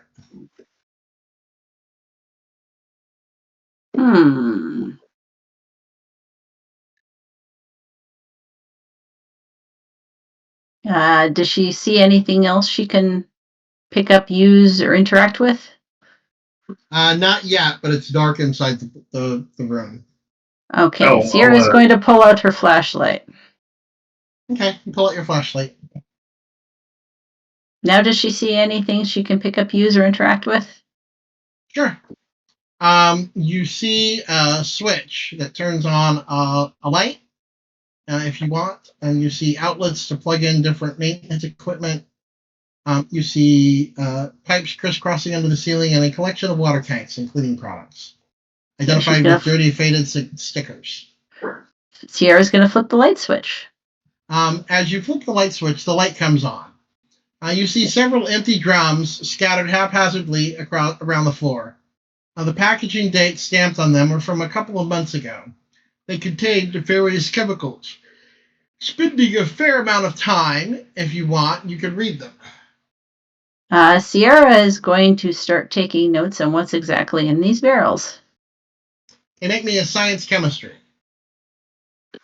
I mean, she doesn't have to understand what's in them. She doesn't have science chemistry. She has science political science. Could she political science? Does anyone have science chemistry? I do not. No. Okay, so you write down the words that you see. But it's not going to mean anything to her. She needs to take that to somebody with more knowledge than her. Yes. You write down several interesting words. The equipment is in good condition, and you think you might be able to figure out how to turn it on. Should I turn this on? I mean, what's the point? What do you think it's gonna do if we do that? Well, that's why you turn it on, to find out. Mandy shrugs at you. If you want to do it, go right ahead. I'm here with you. Can I verify that the Absolute- machine looks like it'll work if she turns it on and not hurt her? Okay, you want to go over it with mechanical repair and make sure it's in good working order? You Yeah, want to 'cause you want to mansplain Roll me this? your mechanical repair. Roll me mechanical repair for mansplaining. Less mansplaining, more like, are you going to get beat up by this or shocked? Because I'm kind of surprised Well, the as light you- worked. As you kind of mess around with it, you accidentally flip a switch, and the pool the equipment turns on, and the pool starts filling with water. Oh, okay. So there was water in the pool. I give you shit for mansplaining, but that was after I was like, we might just flip the switch and this place blows up. Is the pool water, is it like, does it smell like chlorine? What's it like? You're looking specifically for the smell. Just curious of what the water is like. It's filling up, right? What's the Do characteristic? you go over to the pool while it's filling? Yeah. I'll maneuver. You're in the shack, right? Sniffing around in the shack. I can walk up to the pool once I can tell it starts filling and just. Mandy is heading towards the pool. Sierra is sniffing in the shack. Okay. That Craig sounds like is a euphemism. mansplaining. The chemical agents have all been used up and the containers are empty, but as you try to orient yourself by the smell, you will notice that whatever the drums used had contained was most likely transferred to various cleaning product containers. And since those containers are now empty, probably ended up in the pool at some point. Okay. Well, I'm glad I wrote all those names down because they put all this shit in the pool. Nice. Whoever just did that. Not muted, sorry. No, you're good. That was a good one. I give that at least a 6 out of 10. Hell Like yeah. that. Okay. Does the water look normal? Like for a pool, it's not like. It's Yeah, not I like guess we're gonna walk out and check the pool because we've Are you gonna get in? No. Oh, Okay, as a show of hands, which of us actually has the swim skill? I've got I it. do. I have it just below 50. So do I. Okay. Sierra does not, because Sierra just barely knows how to dog paddle. She's going to stay out of the pool. I'm not going in the pool. I feel like if that was the case, I would have let you just take points out of base so you could spend it. Bottom of the deep end is now full, about 3 or 4 inches high. Why don't you touch some of the water and see? Because I don't know if there's enough chemicals left from their last time doing this that it'll actually do anything to the pool, but probably not. Before we do touch it, does the water?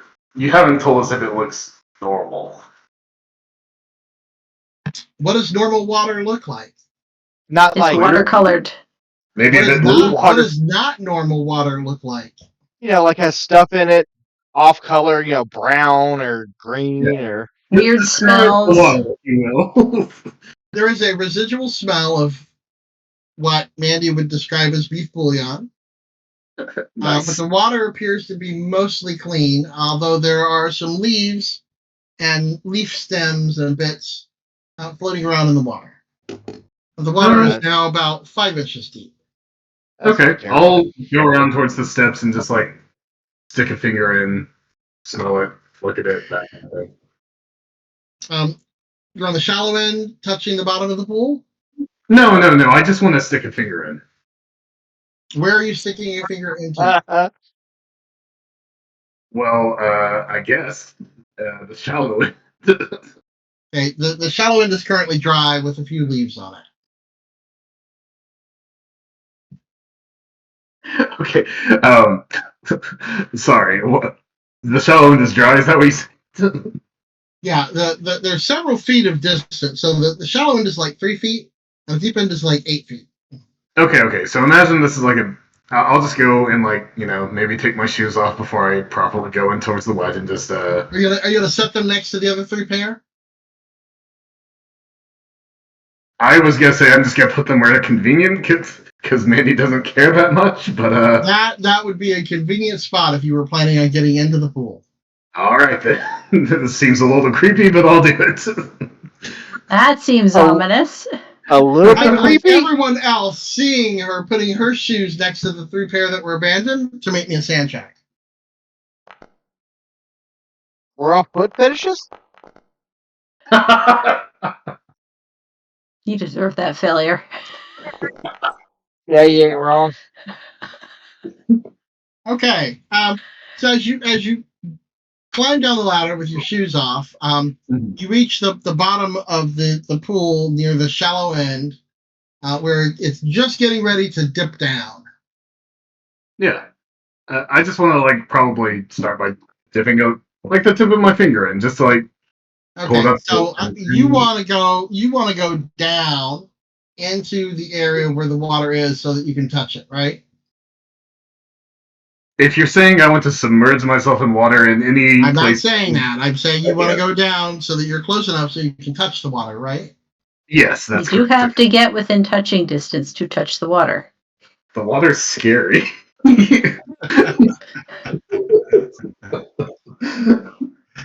All right, so you have taken off your shoes and you are making your way down towards where you can touch the water, correct? I might give it another second to just I don't know. It's probably just whatever day I might roll up my pants a little bit just to not get wet. And Make yeah. sure you're in melee range. Yep. Because there's totally nothing really wrong with this water. You see a flash of the symbol at the bottom. No, I'm kidding. Okay. Trying to remain in character. Be like, I would like for you, as you try to make your way down the slope ramp no. in your bare feet, to make me a dexterity check. Okay, fair enough. Nice. Okay, you managed to work your way down without slipping and whatever the beef bouillon smell is, if there is any residual. You reach down and you touch the water. You sniff it. Do you taste it? Please don't. Yeah, Yes, I'm please gonna say do. no. I'm gonna, if it doesn't smell, okay, what's it smell like? It smells mostly like good, clean water. There is a very, very, very faint smell of something beef bouillon-y, but you're not Does sure it if it's from taste the like beef water buffalo? or from. You know what? I'm going to consult my character sheet to see if there's a trait that indicates that Mandy would taste it. My partner was just like, if it were you, you would.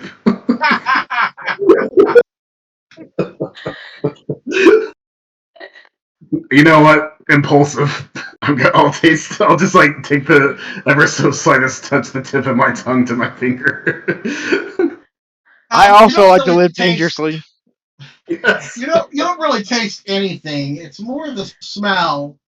You think that whatever was in here is mostly gone, and this is mostly just clean water. And whatever smell you're still smelling is just the residual from whatever was in here before. Now make a Yeah, death you save. tell. I'll take my You know finger what? away from my face and just kind of flick it away and be like, sorry, go ahead, Aim. Well, do you tell the rest of us about the water? Oh yeah, I was gonna look up whoever's watching and kind of shrug and like, it's water. It smells a bit like the beef bouillon. I mean, it's Okay. weird, but yeah.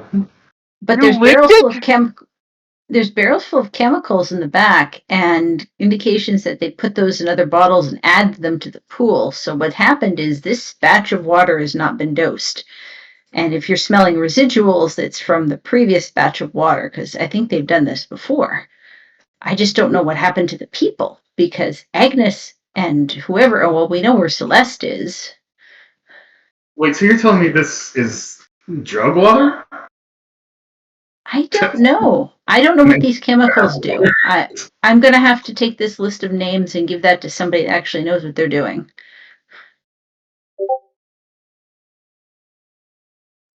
Is there? So the water is still filling up. Is that correct? That's correct. It's about a foot deep now. I will Get out of the pool, Mandy. She's going to tap Craig on the shoulder and goes, I think we should probably turn it off and drain the pool. Oh, you're no fun. Why if I just take a little extra sip, huh? Greg You wanna go walks to swimming? go turn it off and just has this like horrified look, never taking his eyes off of Mandy's. He does like give her the "what the fuck is wrong with you" look the whole time before he goes turn it off. I just want to have some fun, you know? She remembers where she is. Right. This isn't a fun place. Sorry. I'm just. You know what, Mandy? If you like to swim, maybe after we could leave here, we can go to like an actual pool, like with lifeguards and stuff, and you can do some laps to get it out of your system. Apparently, Okay. her hobby's Russian roulette. You're welcome to wait around. You think that there'd be enough water in this pool to use it in about 2 hours? No, Yeah. I'm not going to be as unhinged as my as I think would be funny to be, but no. I'm here to help my friend and figure out what happened to her. Okay, I'm not gonna get distracted Okay, by. so you're gonna try to get out of the pool now. Yeah. Okay, so as you climb back up the slope, go ahead and make me another dex check. Okay.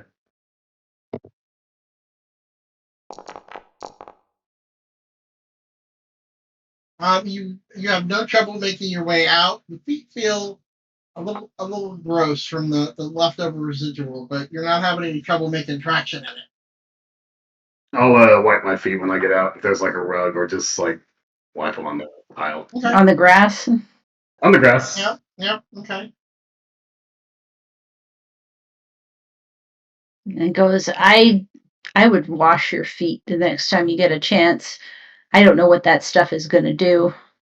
I will. I mean, if it's just some kind of drug, or I mean, like, come on, that's a cult. They're probably just dosing these people, right? I don't Jim know. Jones. Yeah, and you know what? For all I know, this stuff is carcinogenic. I'll take a good long bath later. Okay. Yeah, you do that. All right. So what are you guys doing now?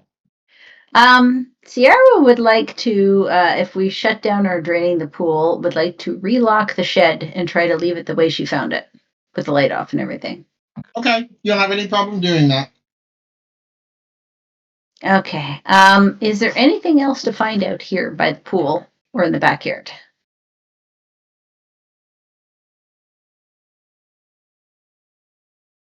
Which is to say, can I roll search?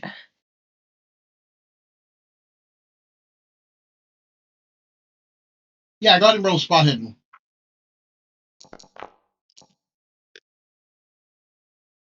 Yes.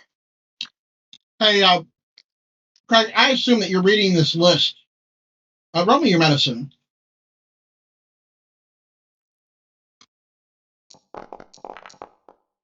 Nope. No.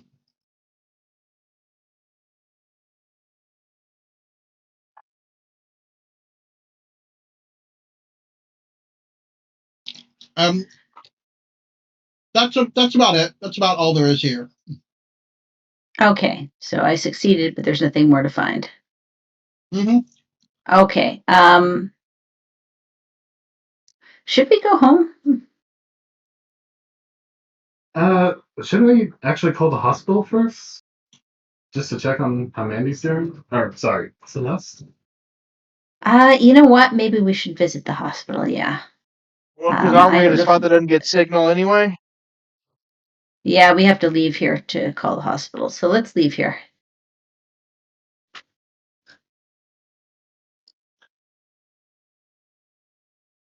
This place fucking creepy. Well, I mean, Okay. the cult is abandoned, so that tracks. Are you calling the doctor? Yeah, we want an update on Celeste. And if the doctor's feeling indulgent, perhaps we'll give her the list of chemicals and see if that reminds her of anything. All right, go ahead and give her a call. Boop, boop, boop, boop, boop, boop, boop. Yes, this is Concord General. Yes, can you put me to the Dr. Hatch, please? Dr. Hatch? You mean Hench? Finch, yes. I didn't even One know moment, she had let me said it page her. wrong.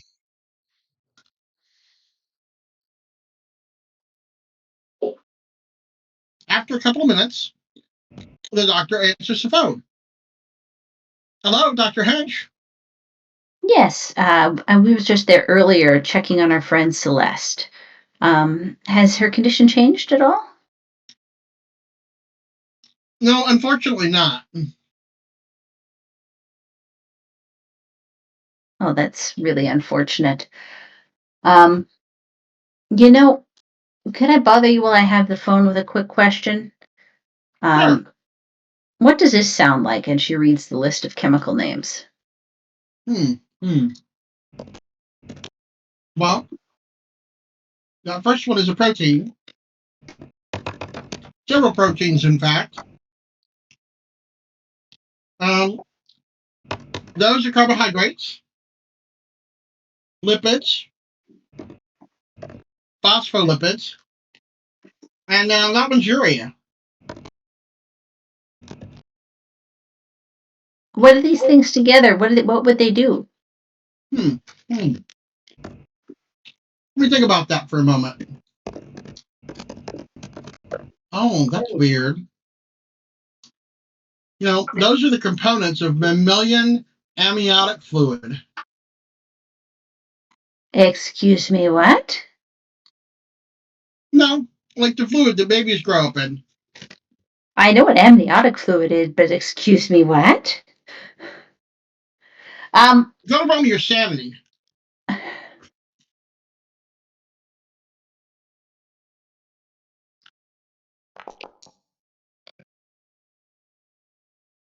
She blinks Yeah. and goes,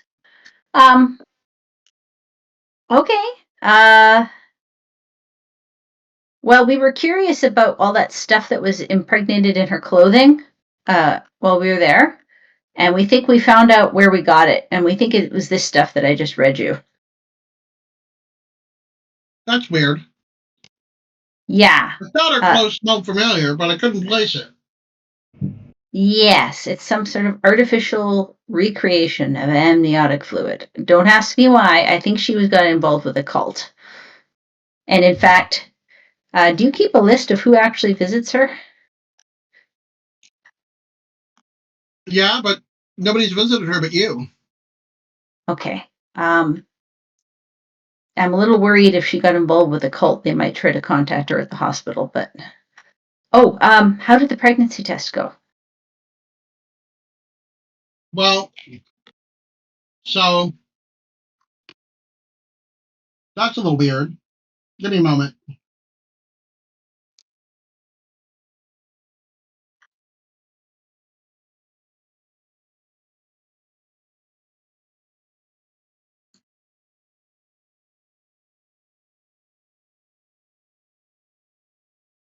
Give me a moment.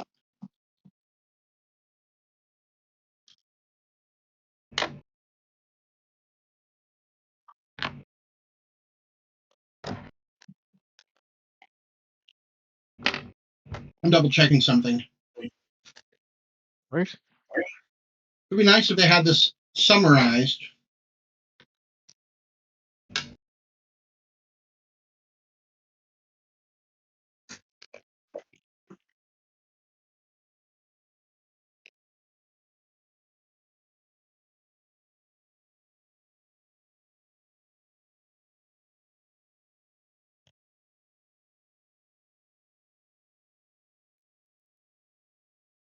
It's very weird.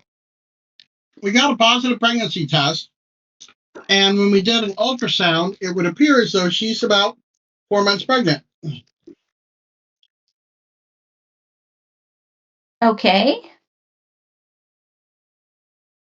What's so weird about that?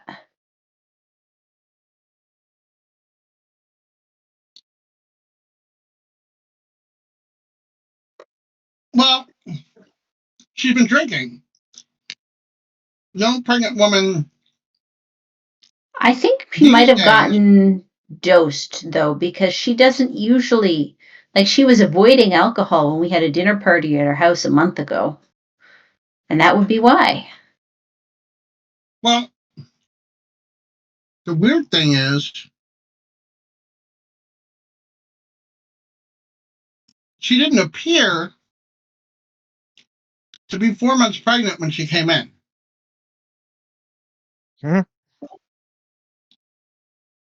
I mean, it's not really showing at 4 months. Like, or only just starting to. But that's it. Looking at her now, you can see it. But somehow I missed it the first time. Well, I mean, you guys were busy, and for some reason you didn't think to pregnancy test her when she first came in, like most doctors do. Sick burn. Sick burn, Cian. Subtle.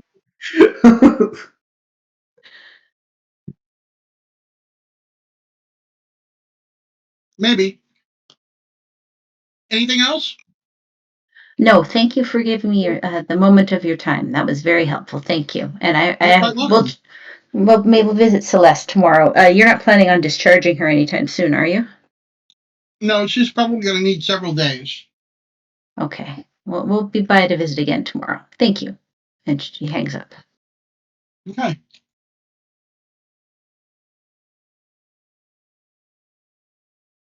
Okay. So you guys, those chemicals in the pool shed, they make mammalian amniotic fluid. Fuck. That's what I said. I would like everybody else to roll me sanity check now. Fail, but it was almost a lot worse. Let me save my reaction to see if I fail or pass the sanity check. Alright. Here's the Ugh! Craig, Andy, you both take 1 sand loss. I can't believe I tasted that. I mean, I guess it's harmless, but ew. Well, Mandy, it was gone. That the pool water that we started filling it with, that was fresh water without the stuff added to it. There was just the residue from the previous batch. So it got on your feet more than anything else. But I already told you to wash your feet. Mandy, roll me an intelligence check. Alright, Mandy's pretty smart. Yeah, but does she want to pass this one or not? That's a good question. You ever had a cat or a dog, Mandy? Mindy has a ferret. Okay. Your ferret ever have babies? Her ferret is a male, actually. But don't ferrets have to mate or they die, like female ferrets? Is that actually true? I didn't know that. I've heard of that. Then let's say yes. Let's say at some point he had kids. Okay. Most animals will eat the afterbirth, including the amniotic fluid that's there. It's a good source of nutrition, actually. Fat, protein, carbohydrates, it's just in a liquid. It's like stew that you make I children didn't in. need to. You just took a sand point. Yeah. Roll me your sanity again. Okay. Now you're thinking about this baby stew. Alright. His babies are probably fine. I don't know where they are, but they're probably fine. Craig? Oh, sorry. Thought I clicked yes. Yeah, you lose one more thinking about baby stew. Oh, that's right. Mammals sometimes eat the afterbirth. They often do, I guess. Oh. Babies are one of the few that don't, really. Actually, if anyone in our group was going to eat the afterbirth, I would have voted Celeste because that is totally in line with that alternative medicine stuff. Honestly, yeah. Yeah. Okay, what would you like to do next? Go home? What is left to investigate today? I mean, we You're could welcome to go home. What'd you I say, was Mindy? We could go to that Thai restaurant. I mean, Celeste had us write our dreams, our hopes on that little part of the menu, and I guess we just never went there. It seems like maybe it's superstitious, and I shouldn't even be recommending it. But That's a good place to stop. Are you gonna go and look and see if they have the amniotic special? No. But if I they mean, do, that place was closed, wasn't it? I thought No, that the was Thai place was not closed. You didn't go there Oh, the Thai because place.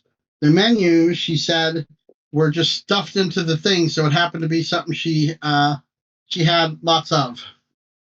You know what? Let's get Thai food tonight. Let's all go to the Thai place. Okay, what's everybody ordering for Thai? Let me pull up a random Thai menu. I'm gonna say pad thai. Thai restaurants near me. Let's see. Wish there was one near me. No. That reminds me of the time that we were talking about Indian food. And I ordered Indian food, and you guys were all like, "Oh, that sounds so wonderful! I wish I had Indian food near me." I've got one now that, well, not an actual Indian place, but a place that serves Indian food. But Yeah. not gonna order at 9:30. I'm gonna say Mandy probably some tom yum.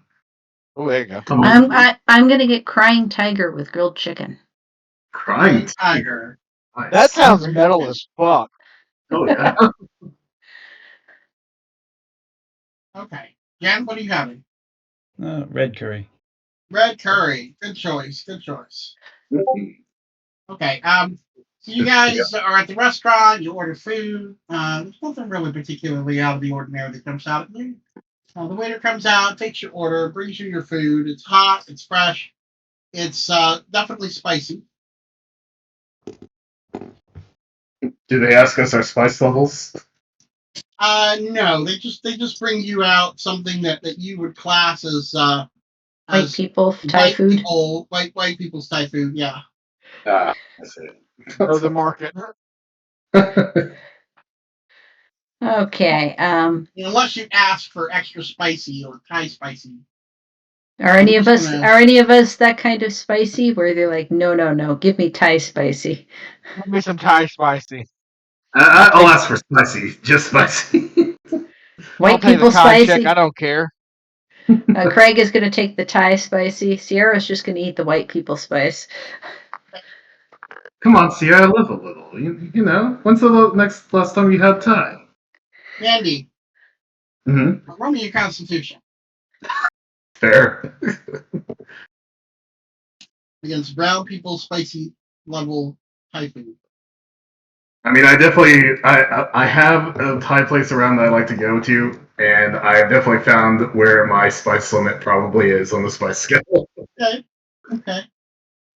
Now- yeah, you don't have any gastrointestinal from this.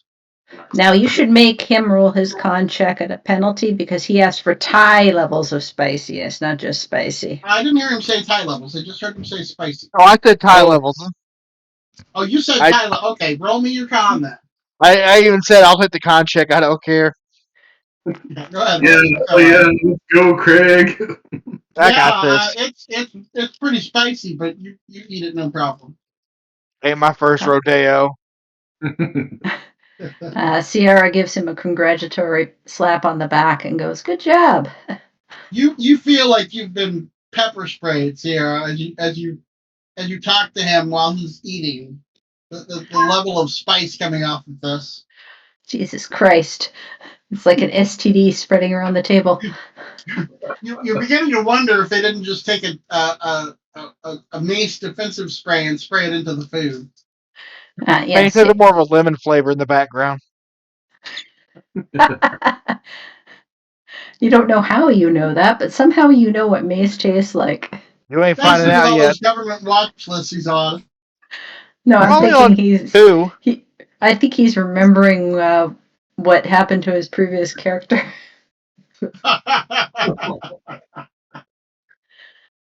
Okay, so you guys finish up your Thai food. You're welcome to go home if you want to, if you're done investigating for the day. Sierra would like to ask the host at the Thai restaurant if they've seen a blonde woman with a butterfly tattoo on her wrist. Go roll me your luck.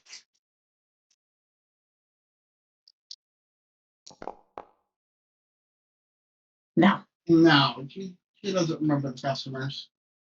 She just remembers Okay. blonde white people, brown white people, red white people. All white people come. White people eat. White people love food. Love Thai food. Yes, yes. They love to eat our food, but we don't make too spicy for them. Yes, yes. Well, I mean, it's what you're used to. I wish I could eat it the way Craig does, but I can't.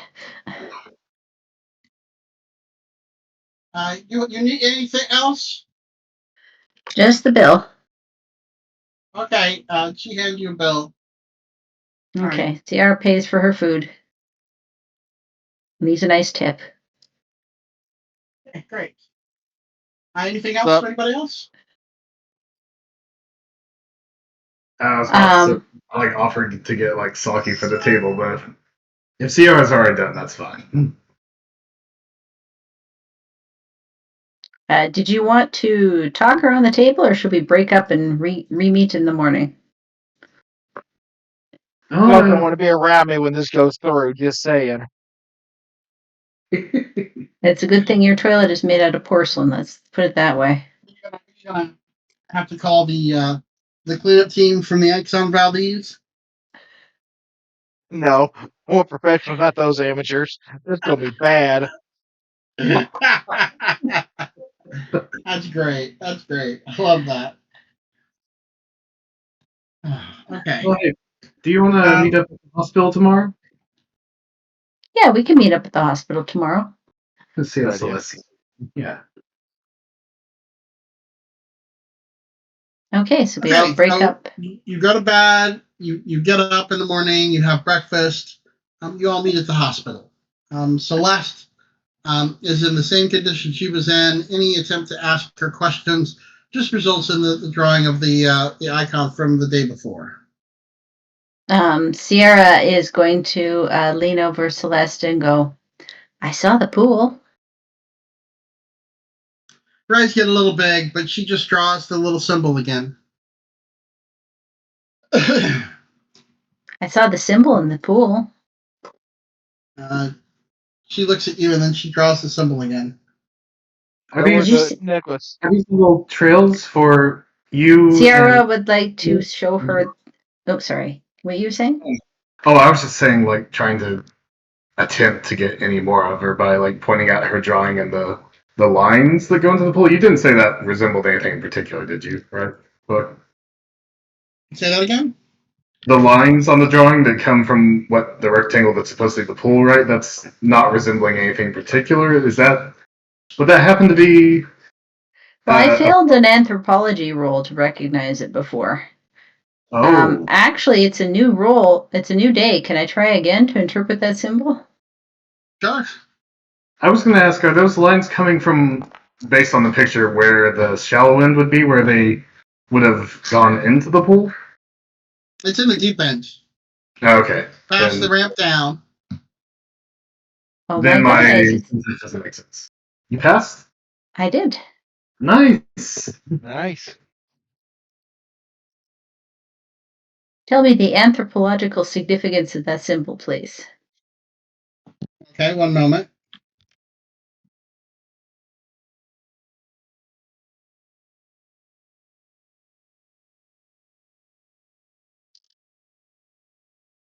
Oh, we forgot to pick up Celeste's shoes, didn't we? Correct. Damn. Can we ipso facto say that we remembered to grab her shoes on our way out? Sure. I'll allow that. She's not going to be wearing them for a little while anyway. Did you No, I take just- all of the shoes or just hers? Just hers, I would imagine. Her shoes and Agnes's bracelet. Sierra would like to show her Amber's bracelet, or an Agnes's bracelet. Okay.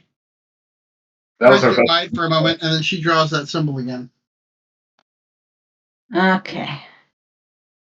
But on the other hand, there's a strong anthropological significance to the symbol that Celeste keeps drawing, especially within the mythic and thematic contexts of this scenario. While the exact depiction of the symbol may vary, it typically reflects syncretic motifs found in Paleolithic fertility symbols. Swirls, spirals, and vulva-like shapes commonly appear in ancient cave art. They are often interpreted as symbols of fertility, rebirth, and cyclical nature, all themes that are relevant to this, to what's going on here.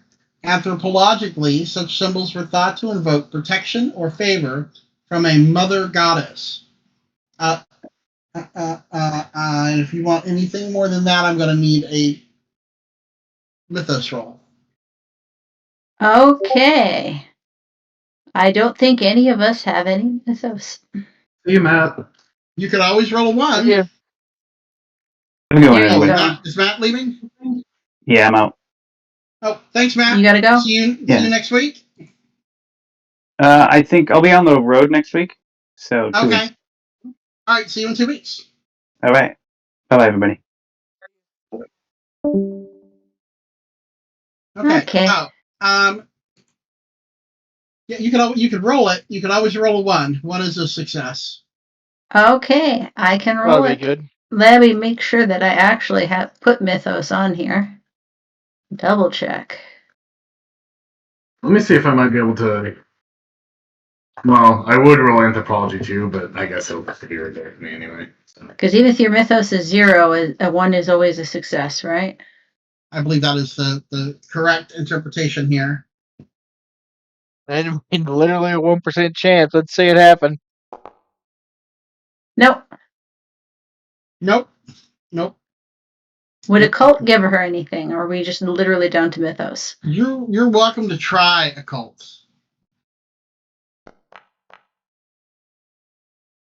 No. Okay. Sierra passes along her anthropological interpretation of the symbol to the rest of the team. You do know, though, that this is something similar to lunar and menstrual imagery.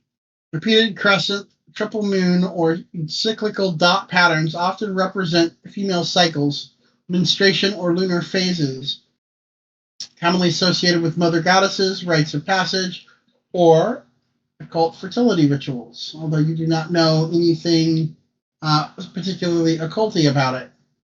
From her anthropology, does she know what the most auspicious time moon-wise would be for a fertility ritual?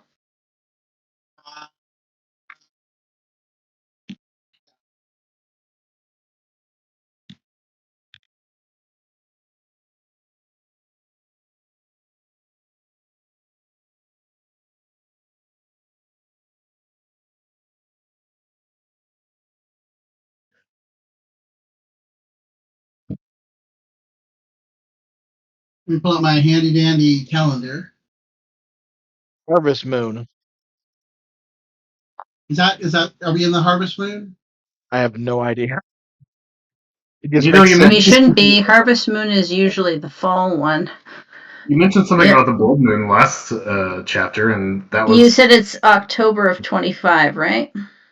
Correct. The full moon is the 6th. What day in October is it? I think it I was believe 20. it's the 25th. Yeah, it's Saturday the 25th. The 21st was the new moon, so the darkest it ever gets. The 20 when? The 26th? The 21st was the new moon. Today in game is the 26th, because if yesterday was the 25th. Yes. Oh, that's true, yeah. So we're going towards the first quarter. Halloween will be on the Friday, and the next full moon will be the 5th of November. I think that's actually. Isn't that when the last chapter ended? Because you mentioned the blood moon. I guess that's not entirely pertinent to right now, but anyway. I believe technically wasn't summoning Dark Young a new moon thing or a full moon thing? I forget. I want the new moon. It was full moon, and we were in tatters. Okay, so this probably backs the date. The dates up. Well, who's to say that the spell in Tatters is the same that they were using for Dark Young summoning when they were in the other chapter? And don't forget, you only had to worry about Moon Cycle and Tatters if you weren't in the Goat's Wood. If you were in the Goat's Wood, she could have done it any time. Right. I remember that. I'm just thinking there's a reason why they say it's late October and do not give me a date. I see. The only full moon in October of 25 is the 6th, It wouldn't be the full moon, it would be the new moon. which is the 21st. Yeah. So this would be the 23rd. Yeah. Okay. So Mandy wanted to try something since we're getting a little bit of somewhere with the symbol that Celeste has been drawing. Sure. So the idea is like we asked her questions, but we asked her the question like, this is for like protection or something, right, Celeste? And just hold the sketchbook away and see if she gestures She or starts drawing that symbol again. just so, like with her finger, I guess. Then Oh no, she doesn't have a pen and paper. She doesn't draw anything. does she do anything in reaction? No. Well, damn. I mean, as it says, she is non-communicative, other than if she has pen and paper, she draws that symbol. Yep. But our characters don't know that, and we got to visit our friend. Maybe we can ask the doctor if, if we catch one of them, is there anything you could do to, check how her brain's doing? You mean around not an Like an ECG, but ECG? An MR. ECG. ECG? Yeah, we already hooked her up to an ECG. Brain function's fine. We can't explain what's going on. She is just not communicative at the moment. Do we know if Celeste has a therapist or anything? Does she have a therapist? She hasn't been here long enough to in the hospital to have one now. And No, she's also not going to a psychologist or anything like that for her own health. hang on a moment.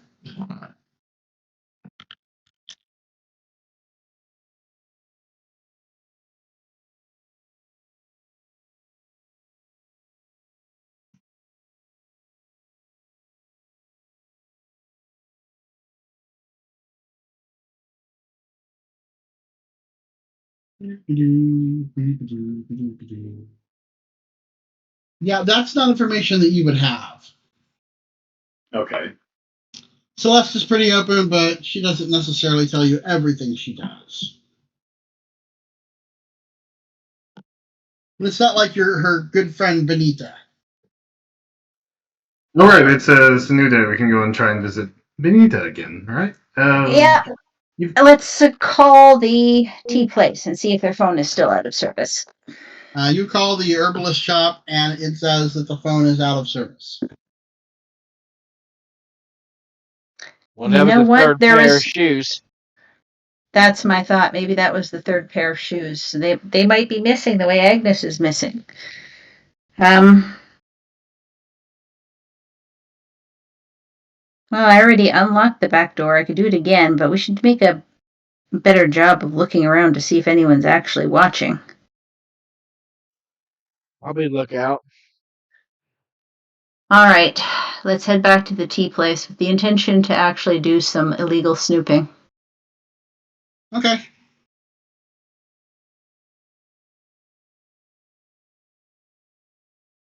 You go back, and there appears to be another day's dust on everything. Nobody's been in or out of the building. Out of curiosity, have we tried the front door? I would not say that you have, but if you did, you would find it locked. Okay. Because, I mean, it would be a little telling if it wasn't locked otherwise. But yeah, let's go with the follow Sierra's plan and go and look that thing up. Let's go around to the back and look around Make thoroughly. me a spot hidden. Make me a spot hidden.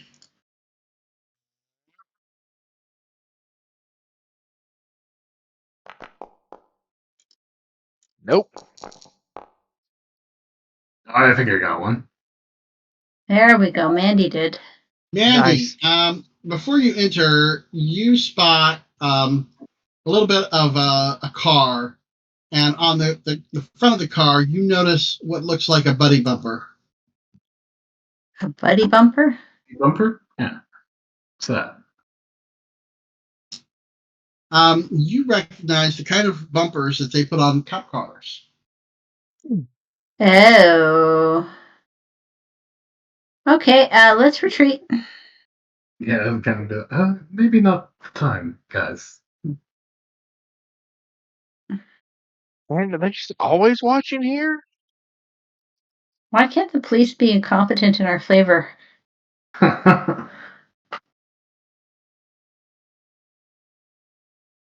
No, Well- it's the neighbor that spotted us messing with the door before called the cops, and we just happened to be here at the same time that they're parked checking it out.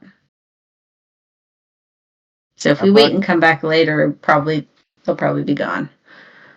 After all, I relock the door.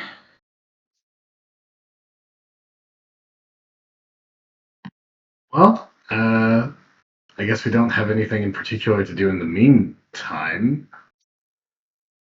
Well, it's 9:45. Should we end for the night? Pick up You can do next that. week? Yeah. Sounds good. You can absolutely do that. Any other questions this evening for